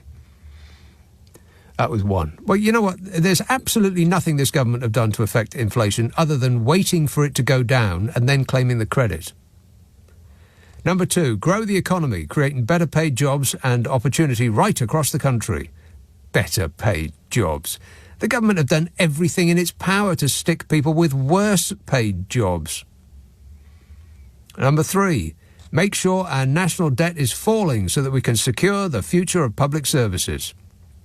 This regime have added £1.5 trillion to the national debt. And what they bought with it? Nobody knows. Number 4, cut NHS waiting lists so people will get the care they need more quickly. Cut waiting lists. How's that going? Oh, fabulous. And 5, pass new laws to stop small boats, making sure that if they come to this country illegally, they're detained and swiftly removed. Well, that's a big fat failure then, isn't it? I said big fat failure, Boris. Yeah. Wait a minute. The government is putting the national interest over self-interest and is doing what is right, not what is easy. The process for calling the next general election is clearly set out under the Dissolution and Calling of Parliament Act 2022. It would not be right for the country to call an early disruptive general election now, says the government. Oh, don't mind us. We don't mind a bit of disruption. 0345 6060 973. Text 84850. Email nicka@lbc.co.uk. If you're on Twitter, it's @LBC. That is a small number of people that have signed that petition, though, isn't it? Does kind of imply that people are either perfectly okay with where we are or aren't aware that there is a petition on the Parliament website. 273,000 signatures. That's not a lot. It's a number known as not a lot. 0345 6060 973. Friday, Saturday, Sunday night at 10. Nick Abbot, LBC. On your radio, on Global Player, and Play LBC. leading Britain's conversation. This is LBC.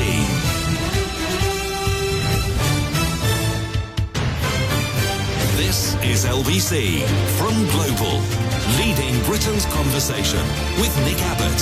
Nobody.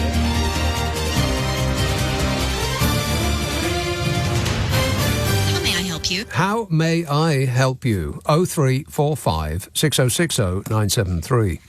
Sam texts, unrelated to anything you're talking about, but why do barbers never turn their outside lights and that swirly, spinny thing off? I drove past about 4 on the way to work tonight. Are they made of money? Says Sam. Well, I am firmly of the belief that, not in all cases, but in a lot of cases, barbers aren't actually in the hair-cutting business. They're actually in the money laundering business. It's pretty much the only business that insists on taking cash these days, isn't it? I mean, when you take cash out of the house, as I continually fail to do, I just forget it even exists these days. Even if you had it on you, there's almost no way you can spend it. People just don't take cash anymore, except at the barbers, where they only take cash, not credit cards. Highly suspicious, I thought. And I live in a place where there's so many places to do your hair, and come to find out that a lot of them are all owned by the same person. Why would somebody own a half a dozen barbers that are so near together you could throw a towel over them? Curious. 0345 6060 973. Luton. Adam. Hey, how's it going? All right, thanks. Good. So I just wanted to mention a few quick points, if I may. The first one, actually, was, since the Tories voted to make an unelected Lord, Lord Cameron, do you think now the Sir Keir Starmer fights will end? Because a Lord is higher than the Sir, and for so long they've been playing that whole he's not relatable, and the unelected officials. And I was just wondering if no longer Rishi could use that recycled line from Boris about calling him a Sir Keir Starmer. I mean, Rachel Johnson actually I thought she was trolling a couple of weeks ago. She was saying, "Well, isn't Sir Keir Starmer too posh to be a leader of a party, despite the Johnson legacy?"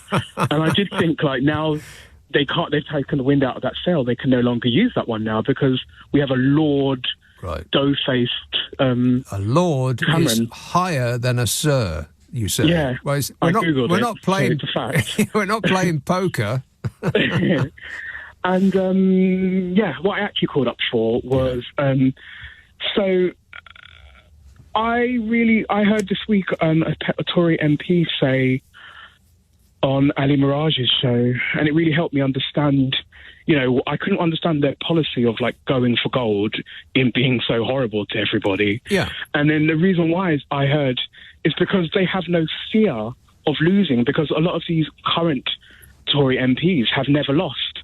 They don't know what it's like to be an opposition, which is why maybe they have no living memory of losing. Yeah. So that's why they think that's why they're gunning to go more right, because they got elected on being right wing. So because they've never sat in opposition, the only time they can probably remember is Tony Blair. That wasn't in their career.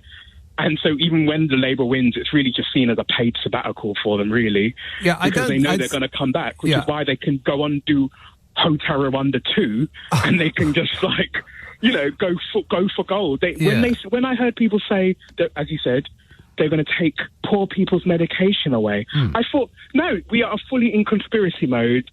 the Matrix, as Andrew Tate likes to call it, maybe they are bringing our quality of life down. The conspiracy I now believe is they are bringing our quality of life down to disincentivize the boat people who are escaping corrupt governments, police brutality, corruption. Maybe that, it makes sense, because how else could they explain it doesn't make any how sense. low we are literally, they hate They're judges. trying to appeal to the lowest among us, but I don't think that many of them, particularly the ones that we've heard of, I don't think that they're that bothered about losing, because win or lose, they are set for life. They have monetized their position. All you got to do is get 10 non-jobs that pay a low six figures, which is easy for them to actually amass that, and they can earn £1 million a year for doing nothing.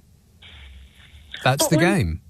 Yeah, but, like when boat people come here, I imagine they are escaping governments that gives deals to their friends, nepotism, corruption, embezzlement of public funds. Yeah, all of that. And how surprised will they be when they get here? And we have it too. Yeah, apart from the death part. I mean, they're probably escaping imminent death, but their governments and our government may look alike, apart from the death part. But many of the people who have come and gone from this regime have actually yearned for the death penalty, the return of the death penalty, including members that have come but not gone yet, still there. All right, thanks a lot, Adam. 0345 6060 973. Aaron says, it's so bad in this country. Can you tell me where I queue for a free flight to Rwanda? Yeah, Calais. It says, great, I've spent the last year trying to see these northern lights from the south of England on a moonless night. And who comes back in the spotlight but David Moonface Cameron to pollute the night sky with his pink lunar forehead? I give up.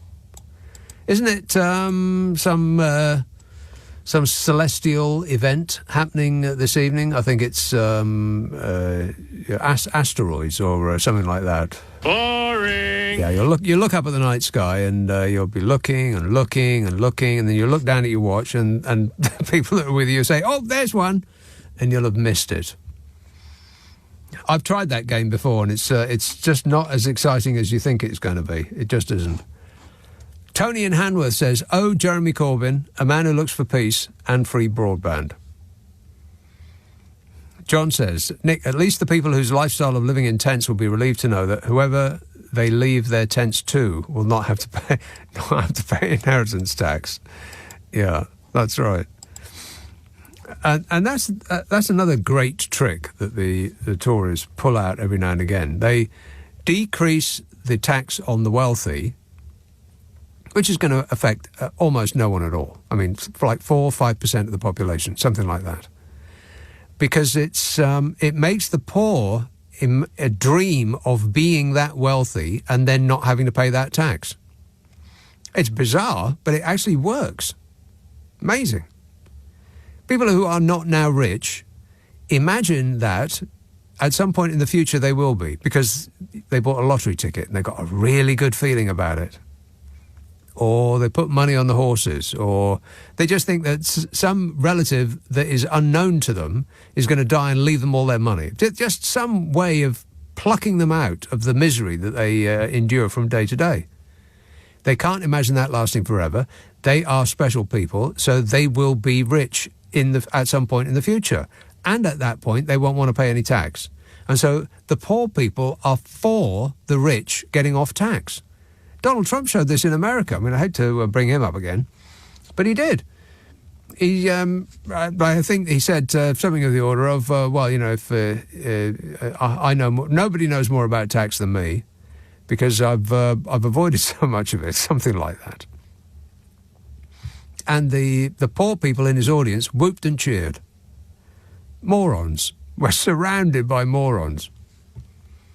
But that's the deal here too. The Tories will say, and they'll do the Donald Trump Republican trick of not calling it inheritance tax. They'll call it the death tax. because people hear inheritance and they think, people like Smug. My view. They think people like him. But you call it the death tax and, everybody's against death for them personally. And so nobody likes that. And then there's this other thing that kicks in that people imagine that at some point in the future they will be rich because it's what they dreamed of. So, dreams can make it true. No. If you are not now rich, it's almost vanishingly unlikely that you ever will be. But it's a great trick to play. Say that I'm going to, reduce tax on the rich, and even the poor are for it. In fact, the poor usually at this point call up and yell at me for the politics of envy. I mean, the government takes us for fools because that's the way we act in so many different ways, like fools. Like marks in the street. Walking down the high street with our wallets hanging out of our back pockets, urging someone to come along and nick it. Chris in Stubbington says, Nick, I am disabled and I wanted to know, do you think the energy firms should be made to reduce standing charges no matter what I do? I reduce my usage, but the standing charges keep my bills high. My STC... Does that mean standing charge? My STC used to be 18p a day for gas and 18 for the lecky, and now it's 49p for the electric and 29 a day for gas. Do you think they're taking us for fools? Yeah. Again, yes. Yeah, absolutely. Yeah, all of the things that should have been ours, run for the benefit of the people, are not ours anymore, and they're run for the benefit of the shareholders and the executives, who don't have our interests at heart. I mean, it's a good job we haven't sold our water. Oh, no, that's right. We have. 0345. And it's the same blooming party over and over and over again, isn't it? Everything that used to be ours, that used to be run for the benefit of the people, have got sold off for nothing to monopolistic entities who are providing something we can't do without. I mean, sometimes you think the whole world's gone insane, but it's actually just this country, and maybe America. Just us and them. Nick Abbott on LBC. Call 0345 6060 973. Are you trying to tell me that this is your act? 0345 6060 973. June from Romford says, do you not find it slightly ironic that James Cleverly, who is the latest Home Secretary brought in to stop the boat people, has a degree in hospitality? That is kind of funny. A degree in hospitality. Welcome. Yeah.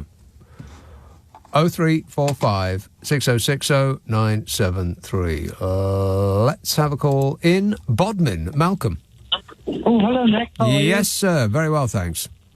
Nick, it's ironic. I'm sitting here and I was thinking, do I phone Nick on not? And then I thought, yeah, go on, phone Nick.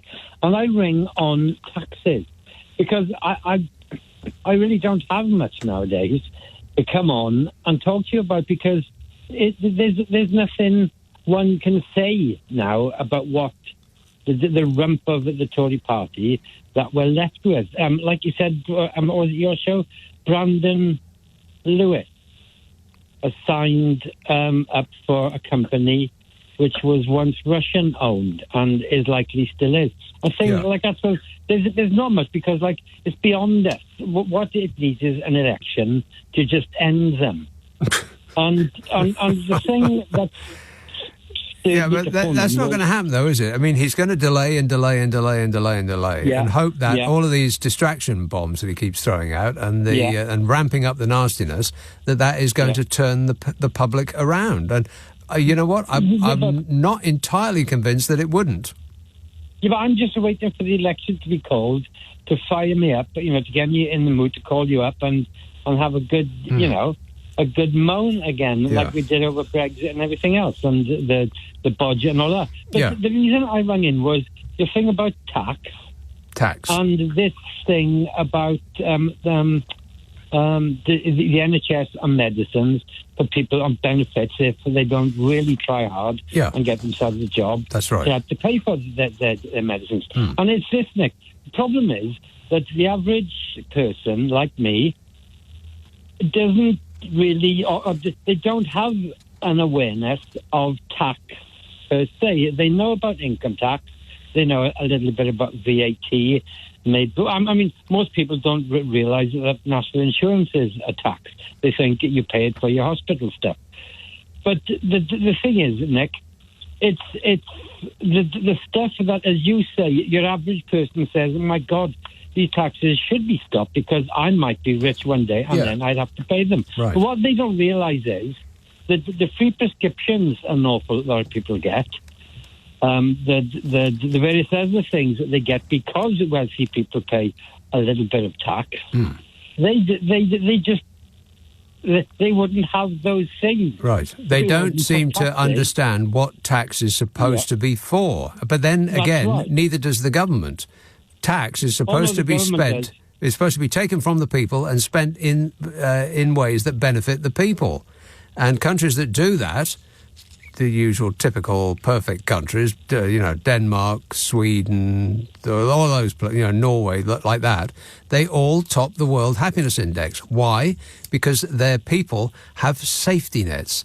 They aren't in fear of being one of those people that get their tent nicked from them while they're sleeping in a shoe shop doorway because they miss their rent for 2 weeks in a row. And tax is spent wisely and on the right things. Now, but the reason I say it is, well, what you just said, I'd add to that. You often say that, oh my God, it isn't going to plan for the government. And you say, oh yes, it is. It's going perfectly to plan. And all of this stuff on, twisting people's minds, turning them against the infirm and the people on benefits and all this. Others. All of that is obviously a plan, but the big plan is, Nick, that people like David Cameron, Richie Sunak, they don't want to pay any tax. Correct. They've got private health insurance, so they're safe. Mm-hmm. But hanging over them is the little bear bug that they're also paying national insurance for something they're never going to use. Right. So therefore, they literally want to get rid of things that most of us pay tax for. Right. That they also pay tax for, but they're never going to use. Correct. They can afford the private healthcare, all the rest of it. Private schools, all of that. They can actually afford to insulate themselves from the rest of us, thereby not really needing the police. I mean, the police are good to keep the proles in check, but they don't personally need them because you earn a certain amount of money, you can just hire your own. Oh, and Nick, there was last thing. There's a phone call. I don't know if it was you or whether it was earlier on Lewis's show, maybe. But someone spoke about Tories, and one good Tory was the foreign aid fellow, Andrew Mitchell. And they said he seems like a really down to earth fella. He's doing a good job with. He's asking for foreign aid for the foreigners. Well, it's sad to have to say that Andrew Mitchell was the fella who called the police plebs because they stopped him from entering the gate, didn't they? Do you remember? Right, I do remember that, yeah. But this unfortunate listener thought he was a really swell guy. Well, by comparison with some of the characters we have to put up in this country, then maybe he's got a point. All right, thanks a lot, Malcolm. 0345 6060 973. Well, he mentioned Brandon Lewis. Sir Brandon Lewis. He's raking in £250,000 a year by moonlighting for a firm part owned by two sanctioned Russian oligarchs. Isn't that totally surprising? No. The former Conservative Party chairman now has 5 paid jobs outside Parliament. 5 jobs in addition to being an MP. 5. This makes him about £400,000 a year. He also gets, of course, this £86,584 salary as MP for Great Yarmouth, who I am sure he is giving 110% of his full attention. Just like the dear leader, Titchy Suitsize, is giving his constituents 110% of his full attention. I am totally 100% on it. 100%. Sir Brandon Lewis last month started his role as a senior advisor for investment firm Letter One. The company was founded by Mikhail Fridman and Peter Arvan, who were put on the UK's sanction list following Russia's invasion of Ukraine. The billionaire businessmen still own around half the shares, although the stakes have been frozen, says the Mirror. Sir Brandon declared his £250,000 salary on the Commons Register of Interests. £250,000. He's also paid 60 grand a year to work for Thacum Homes, 60 grand a year by transport firm FM Conway, and 30 grand a year as an advisor to Civitas Investment Management. He has the use of a company car worth £10,000 a year as director of Woodlands Schools. All in a day's work for a Conservative Member of Parliament. The good people of Great Yarmouth knew what they were voting for when they elected Brandon Lewis as their representative, and have done so in every election since 2010, I think. They knew what they were voting for, and they have received it in abundance. Labour Party Chair Annalise Dodds said quite why any MP needs to take these kind of outside jobs is unclear. Oh, come on, Labour Party Chair Annalise Dodds. It's the money, honey. Why any MP needs to take these kind of jobs is unclear, let alone working for a company part-owned by sanctioned Russian oligarchs, she said. Great Yarmouth deserves better than a part-time MP making eye-watering sums from outside jobs. Labour would clean up politics by banning second jobs for MPs. But that sound you hear is the cue of poor people who want to yell, "That's just the politics of envy," as though that's going to make their lives better. Labour would clean up politics by banning second jobs for MPs? Well, I'll believe it when I see it. Joe in Surrey says, dubious how Cameron's first trip abroad fell on the first PMQs since the Saviour's return to Downing Street. How convenient for him, as it was guaranteed that his dealings with Greensill would be brought up by Keir Starmer. What a spineless bunch this government truly are, says Joe, who is not sitting on the fence. Kingston. Hello, David. Hello. David. Hi. Yeah, so disabled people that are dependent on state benefits because they're unable to work due to their disability are now being assessed not by their doctor or based on their disability, but by the DWP based on their own kind of reflection on whether they're capable to go back to work or not. And the main flaw in this is how articulate the person is in defining how their disability makes them not capable for work. So you can have two people with exactly the same disability, but one person is able to fill out the form and describe how his disability makes him unable to work. The other person isn't able to do so, isn't able to, answer the, basically be articulate in the interview perhaps. And so one is deemed as fit for work and the other one isn't. And it's just purely not on their disability, but on how they're able to express themselves. So I really feel that this whole process is very much going to affect people that are not very well educated, that are not very articulate. Yep. You know what I mean? And people that don't have a very good support network. Because disabled people, they can end up being quite isolated, maybe not have a good social circle around them, for example, to have people to help them. So I wanted to give some advice that everybody, severely disabled people are all going to be in this situation. So if you do get these forms come through and you don't have anyone to help you, then whatever your disability may be, if you have a mental disability, then, look at a charity that specialises in perhaps mind, something like that. If you're visually impaired, contact the RNIB. Yeah. If you don't have that support, then try and get that support, because I think that you'll have to do it straight away, because the government can only be moments away from making it illegal for charities to help those people.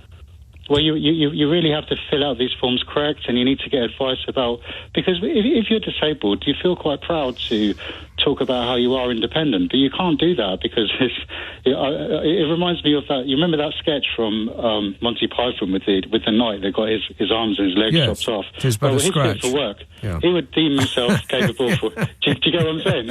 And you kind of get that pride as a disabled person to say, yeah, I can do this, mate.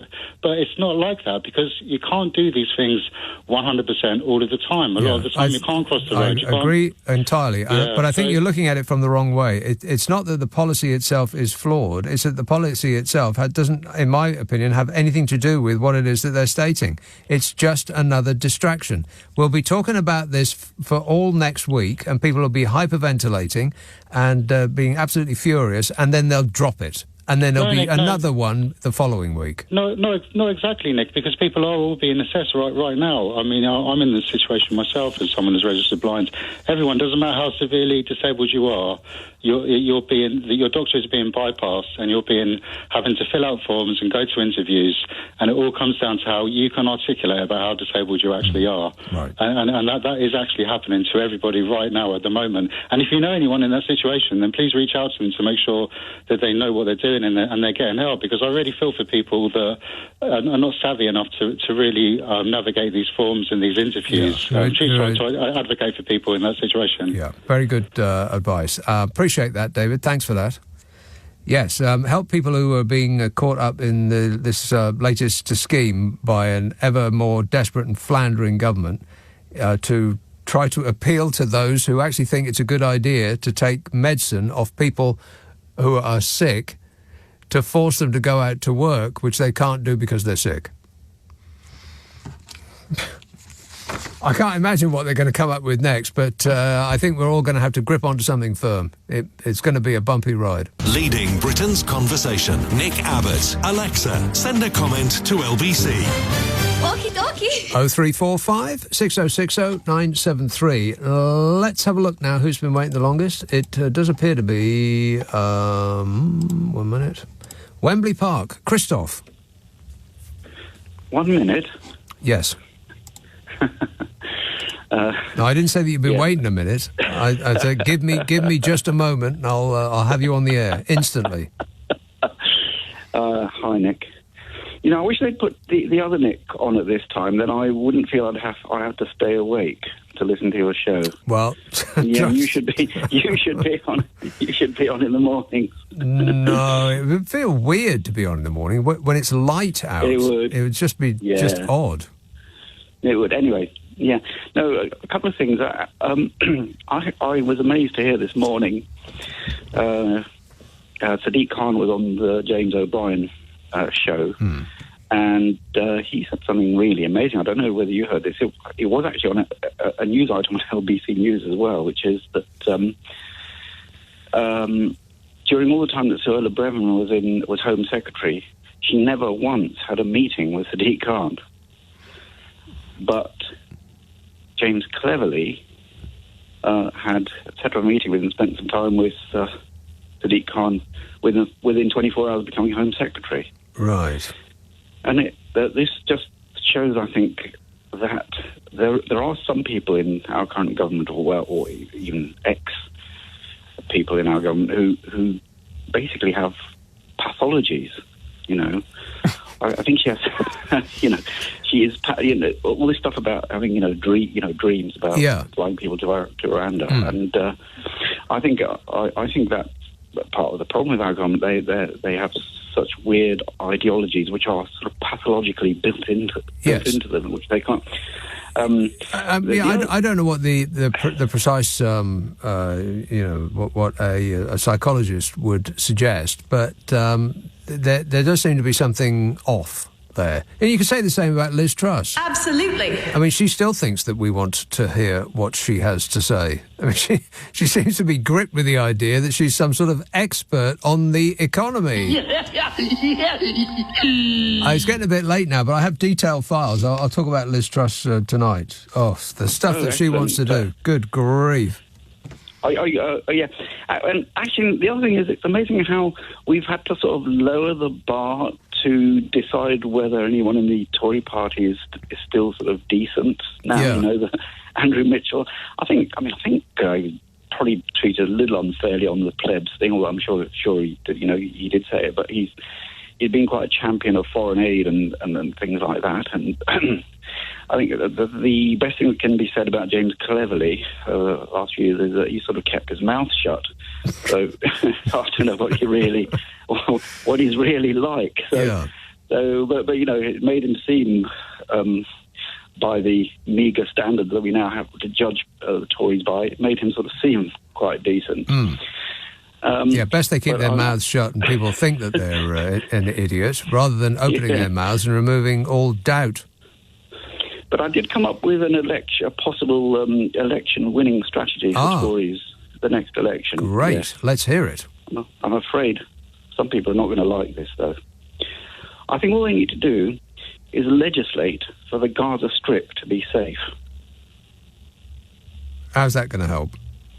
I mean, them. How's it going to help the Tories? No, they're doing it with Rwanda, aren't they? Oh, I see what you mean. Right. Okay. By law, it's... okay, gotcha. Yeah.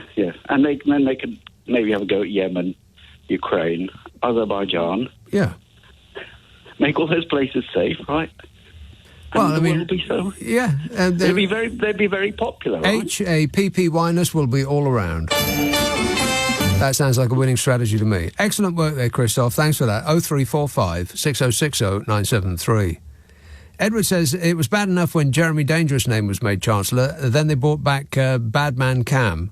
If they bring back Osborne, I swear I shall hang a crucifix above my head and garlic around my neck. George Osborne. Now, I don't think George Osborne can fit in another job with the 86,000 jobs, each of which he is giving 100% of his concentration to. This says, if they stop poor people's free prescriptions, won't they just become ill and need hospital beds? Plus, won't homeless people in wheelchairs look untidy on the pavements? Oh, they'll be taking the wheelchairs away. Don't you worry about that. That's the next but one bombshell distraction that they'll be dropping for us. Yeah, wheelchairs now illegal. Time those people stood on their own 2 feet. Gwent, Patrick. Yes, Nick, how are you, mate? Good, thanks. I don't talk to you. Oh, it's a very bad line, this, Patrick. All right, sorry, hang on. Try leaning out a window. Not if you're on a train. Where's he gone? Hello. Oh, there you are. Yes, sir. Yeah, I am. Go ahead. Yes. Sorry about that. Right, I was going to say, right, I was only ringing about the... we were on about the electric and all that. The what? You said about something about the electric earlier. I didn't think you'd remember, see, but well, I got a bad memory, but here we are. Yeah. Anyway, I just wanted to say this for the millions of people that are probably listening to you, right? In my own experience, I live by myself, I'm divorced, right? So anyway, they would charge me £225 every 28 days, yeah? Who was? The Swirec people. You know, what do you call them? The people who provided electric for your house. Just for electric, for my flat. £220 a month? £225 every... Has he gone? Right, wait. Right. Yeah, I'm here, right? They clean me out, right? Look, I've had a few strokes, right? Anyway, that's another story, right? But I'm on ESA, and what was happening, I had a direct debit with them for like 60 quid, yeah? And then it went up, and because of that, other things was like affected. So anyway, cut long story short, I phoned them up. Well, I did. I just cancelled the direct debit. And then as soon as you start paying the money, look, we're quick to send you what's going on. So I said, when you put a smart meter in, then blah, blah, blah. And they put it in. I've got a smart meter for the half of the electric, and I swear to God now, and I'm not lying to you, from $225 every 28 days, yeah? I get paid on a Tuesday every 2 weeks. I put £30 on my electric, and I can't burn it. I had to say to my friends, just in a joke, I said to my friend, I said, listen, I said I could put all the lights on you. I said, because you just can't burn the electric. So where are they getting all this $225? They're thieves. Now, Nick Ferrari in the morning will say, no, the thing is, Patrick, they're not here to defend themselves. Well, maybe not, but I can tell you now, they're robbing people, and if I was anybody else in this state, in this position, cancel the direct debit and they'll soon put a smart meter in, and then you'll see where you're burning and where you're not.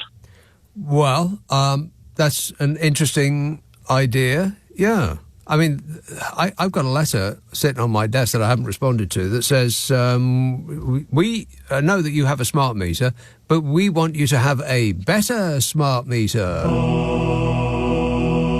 Can you imagine how delicious the electricity will be with a better smart meter? Oh, I can't wait. But why they want to put that in, I've got no idea. I'm assuming it's not in my best interest, which is why I haven't responded. But I suppose I'll have to, because otherwise they'll, I don't know, like come over and glue up all my sockets. No idea. But yes, that's probably a good idea. If you think you're being overcharged, then insist on a smart meter, and assuming that the smart meter is actually telling the truth, then your bills may or may not come down, depending. Thanks a lot, mate. 0345 6060 973. Caroline says, exactly. Thank you, Caroline. Finally, somebody who knows what she's talking about. Exactly, says Caroline. It's all about chasing right-wing headlines. Trump Playbook 101. The Daily Fail probably calls them up with a headline for the next day, so they know what to say. Well, I wouldn't be remotely surprised if the Daily Mail was actually dictating government policy. Call them up on last thing on a Sunday night, saying, "Psst, hey, how about this? We just had a long lunch, booze, and we come up with this wacky idea. Let's take medicine from sick people and force them into the work that they can't do because they're sick and they're on medicine."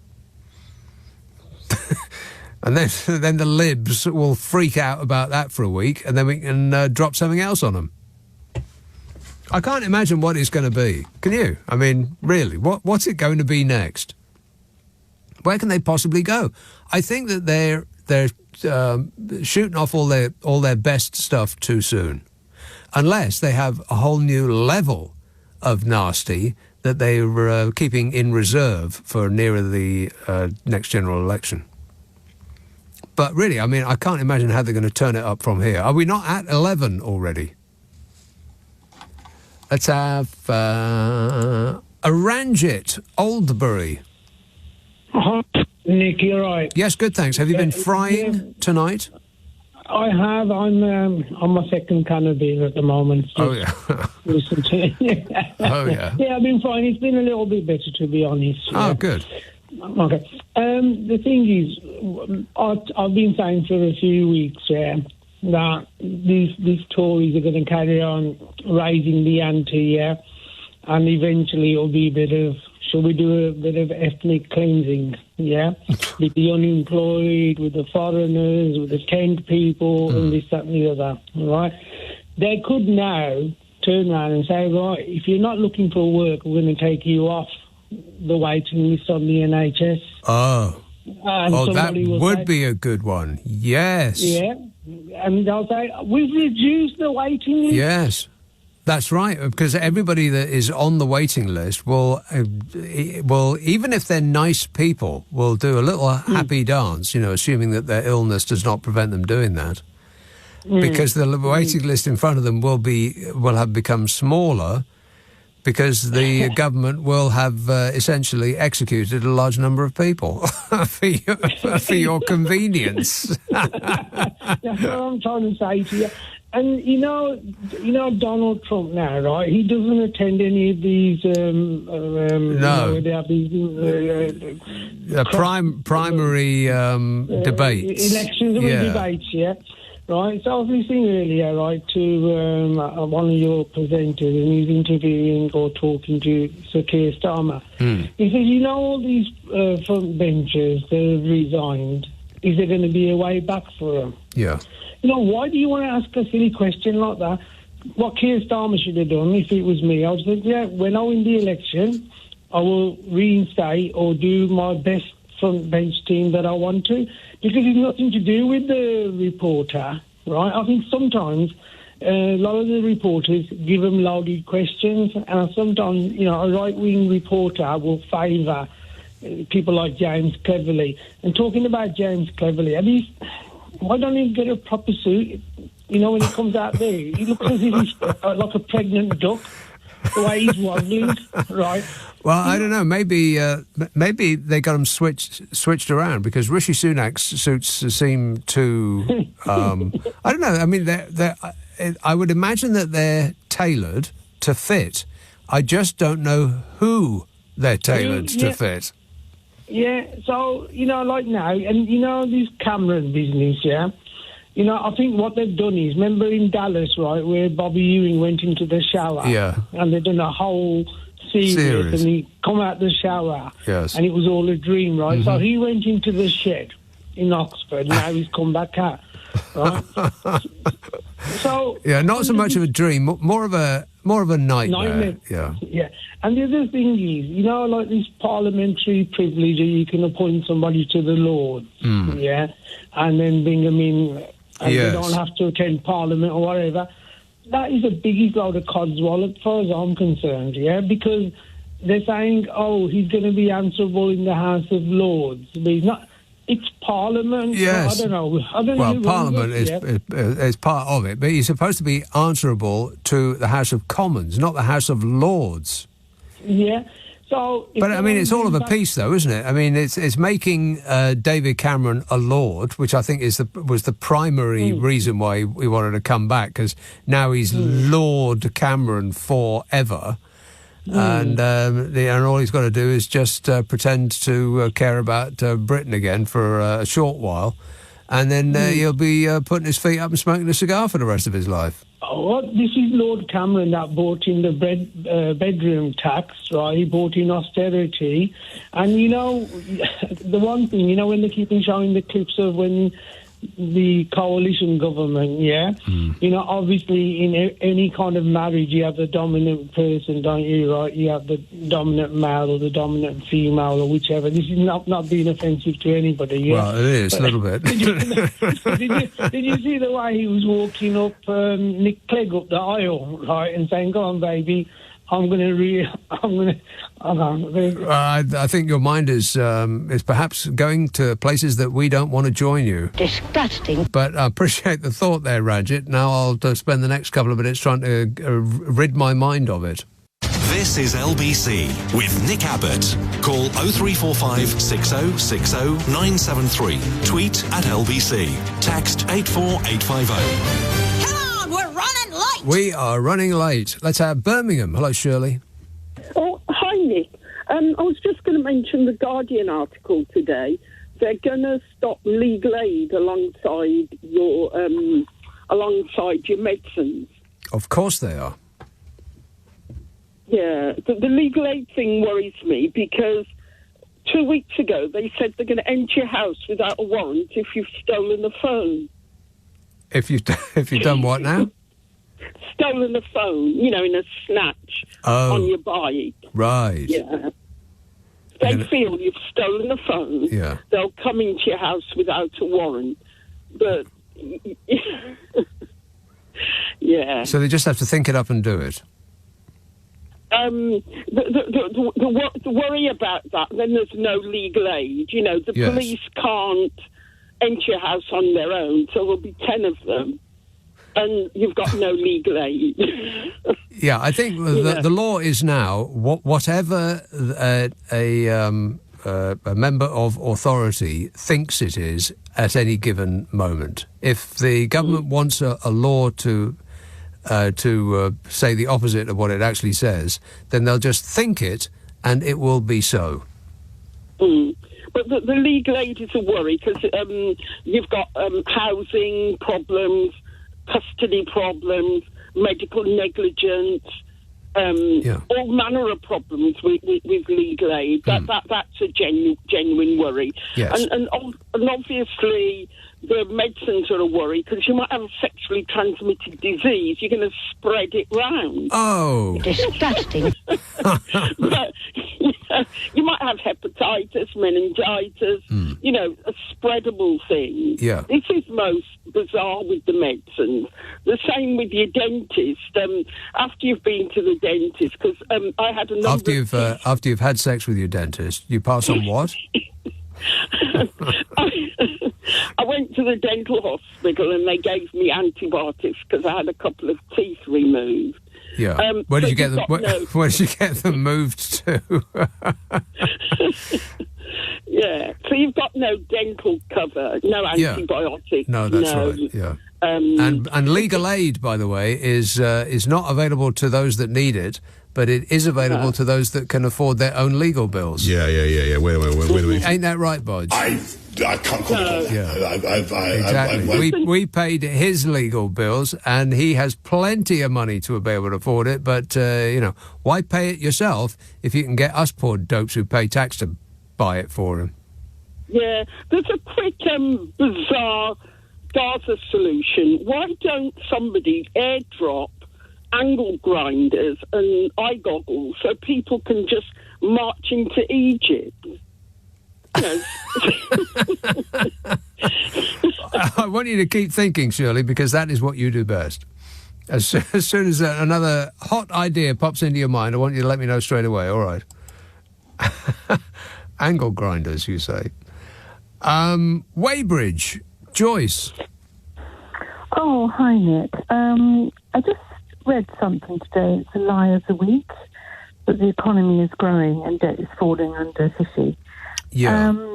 It was balanced by a man, Ben Saranko.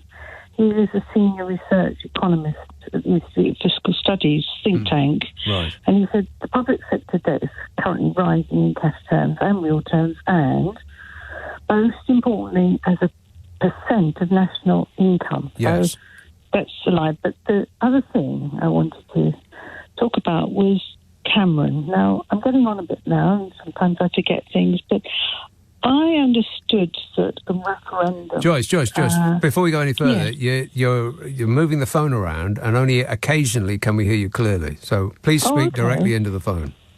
All right, hold on. Is that better? Yes, it is. Oh, good. I put on that little speaker thing. Oh, right. But the Greens Hill scandal is still under investigation that Cameron's having to explain himself about. Yes. So where does that go with Fishy's accountability and integrity? I would imagine that it will go to the point where we learn that lessons must be learned and nothing further happens. Yeah, that's it. But on a more serious note, he was the Prime Minister of the country and he was a Remainer. Yes. So he failed in that case. And the punishment for failure is to have a lifetime job lording it over the rest of us. He can do that, can't he? Because he went to Eton, you see. That's why. It's in his genes, yes. Yes, the privileged education didn't seem to have any effect on his stupidity and his lack of leadership and his lack of accountability or feeling that he needs to explain himself. Yes. It's not the people from Calais coming over in small boats that you should be concerned about. It's the people from Eton coming out in tails that you should be concerned about. I am very concerned about them. Very concerned indeed. And when you actually think about where the influence we now have since Brexit around the world, the joke is on us, and thank God I think you said before that at least the focus is on the US with... if it wasn't for the Tangerine tornado, we would be the laughing stock of the world. Oh, shut up! Yeah, and on that very true note, Joyce, I'm afraid that we have completely run out of time, but I appreciate that. I really do. Thank you. And finally...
This sec says, Nick, I recommend Labour get in. You'll become a true blue Tory boy. Otherwise, what will you have to talk about? Well, let's cross that bridge when we get to it, eh? Cross that bridge when we get to it, eh? Cross that bridge when we get to it, eh? Cross that bridge when we get to it, eh? Cross that bridge when we get to it, eh? Cross that bridge when we get to it, eh? Cross that bridge when we get to it, eh? Cross that bridge when we get to it, eh? Cross that bridge when we get to it, eh? Cross that bridge when we get to it, eh? Cross that bridge when we get to it, eh? Cross that bridge when we get to it, eh? Cross that bridge when we get to it, eh? Cross that bridge when we get to it, eh? Cross that bridge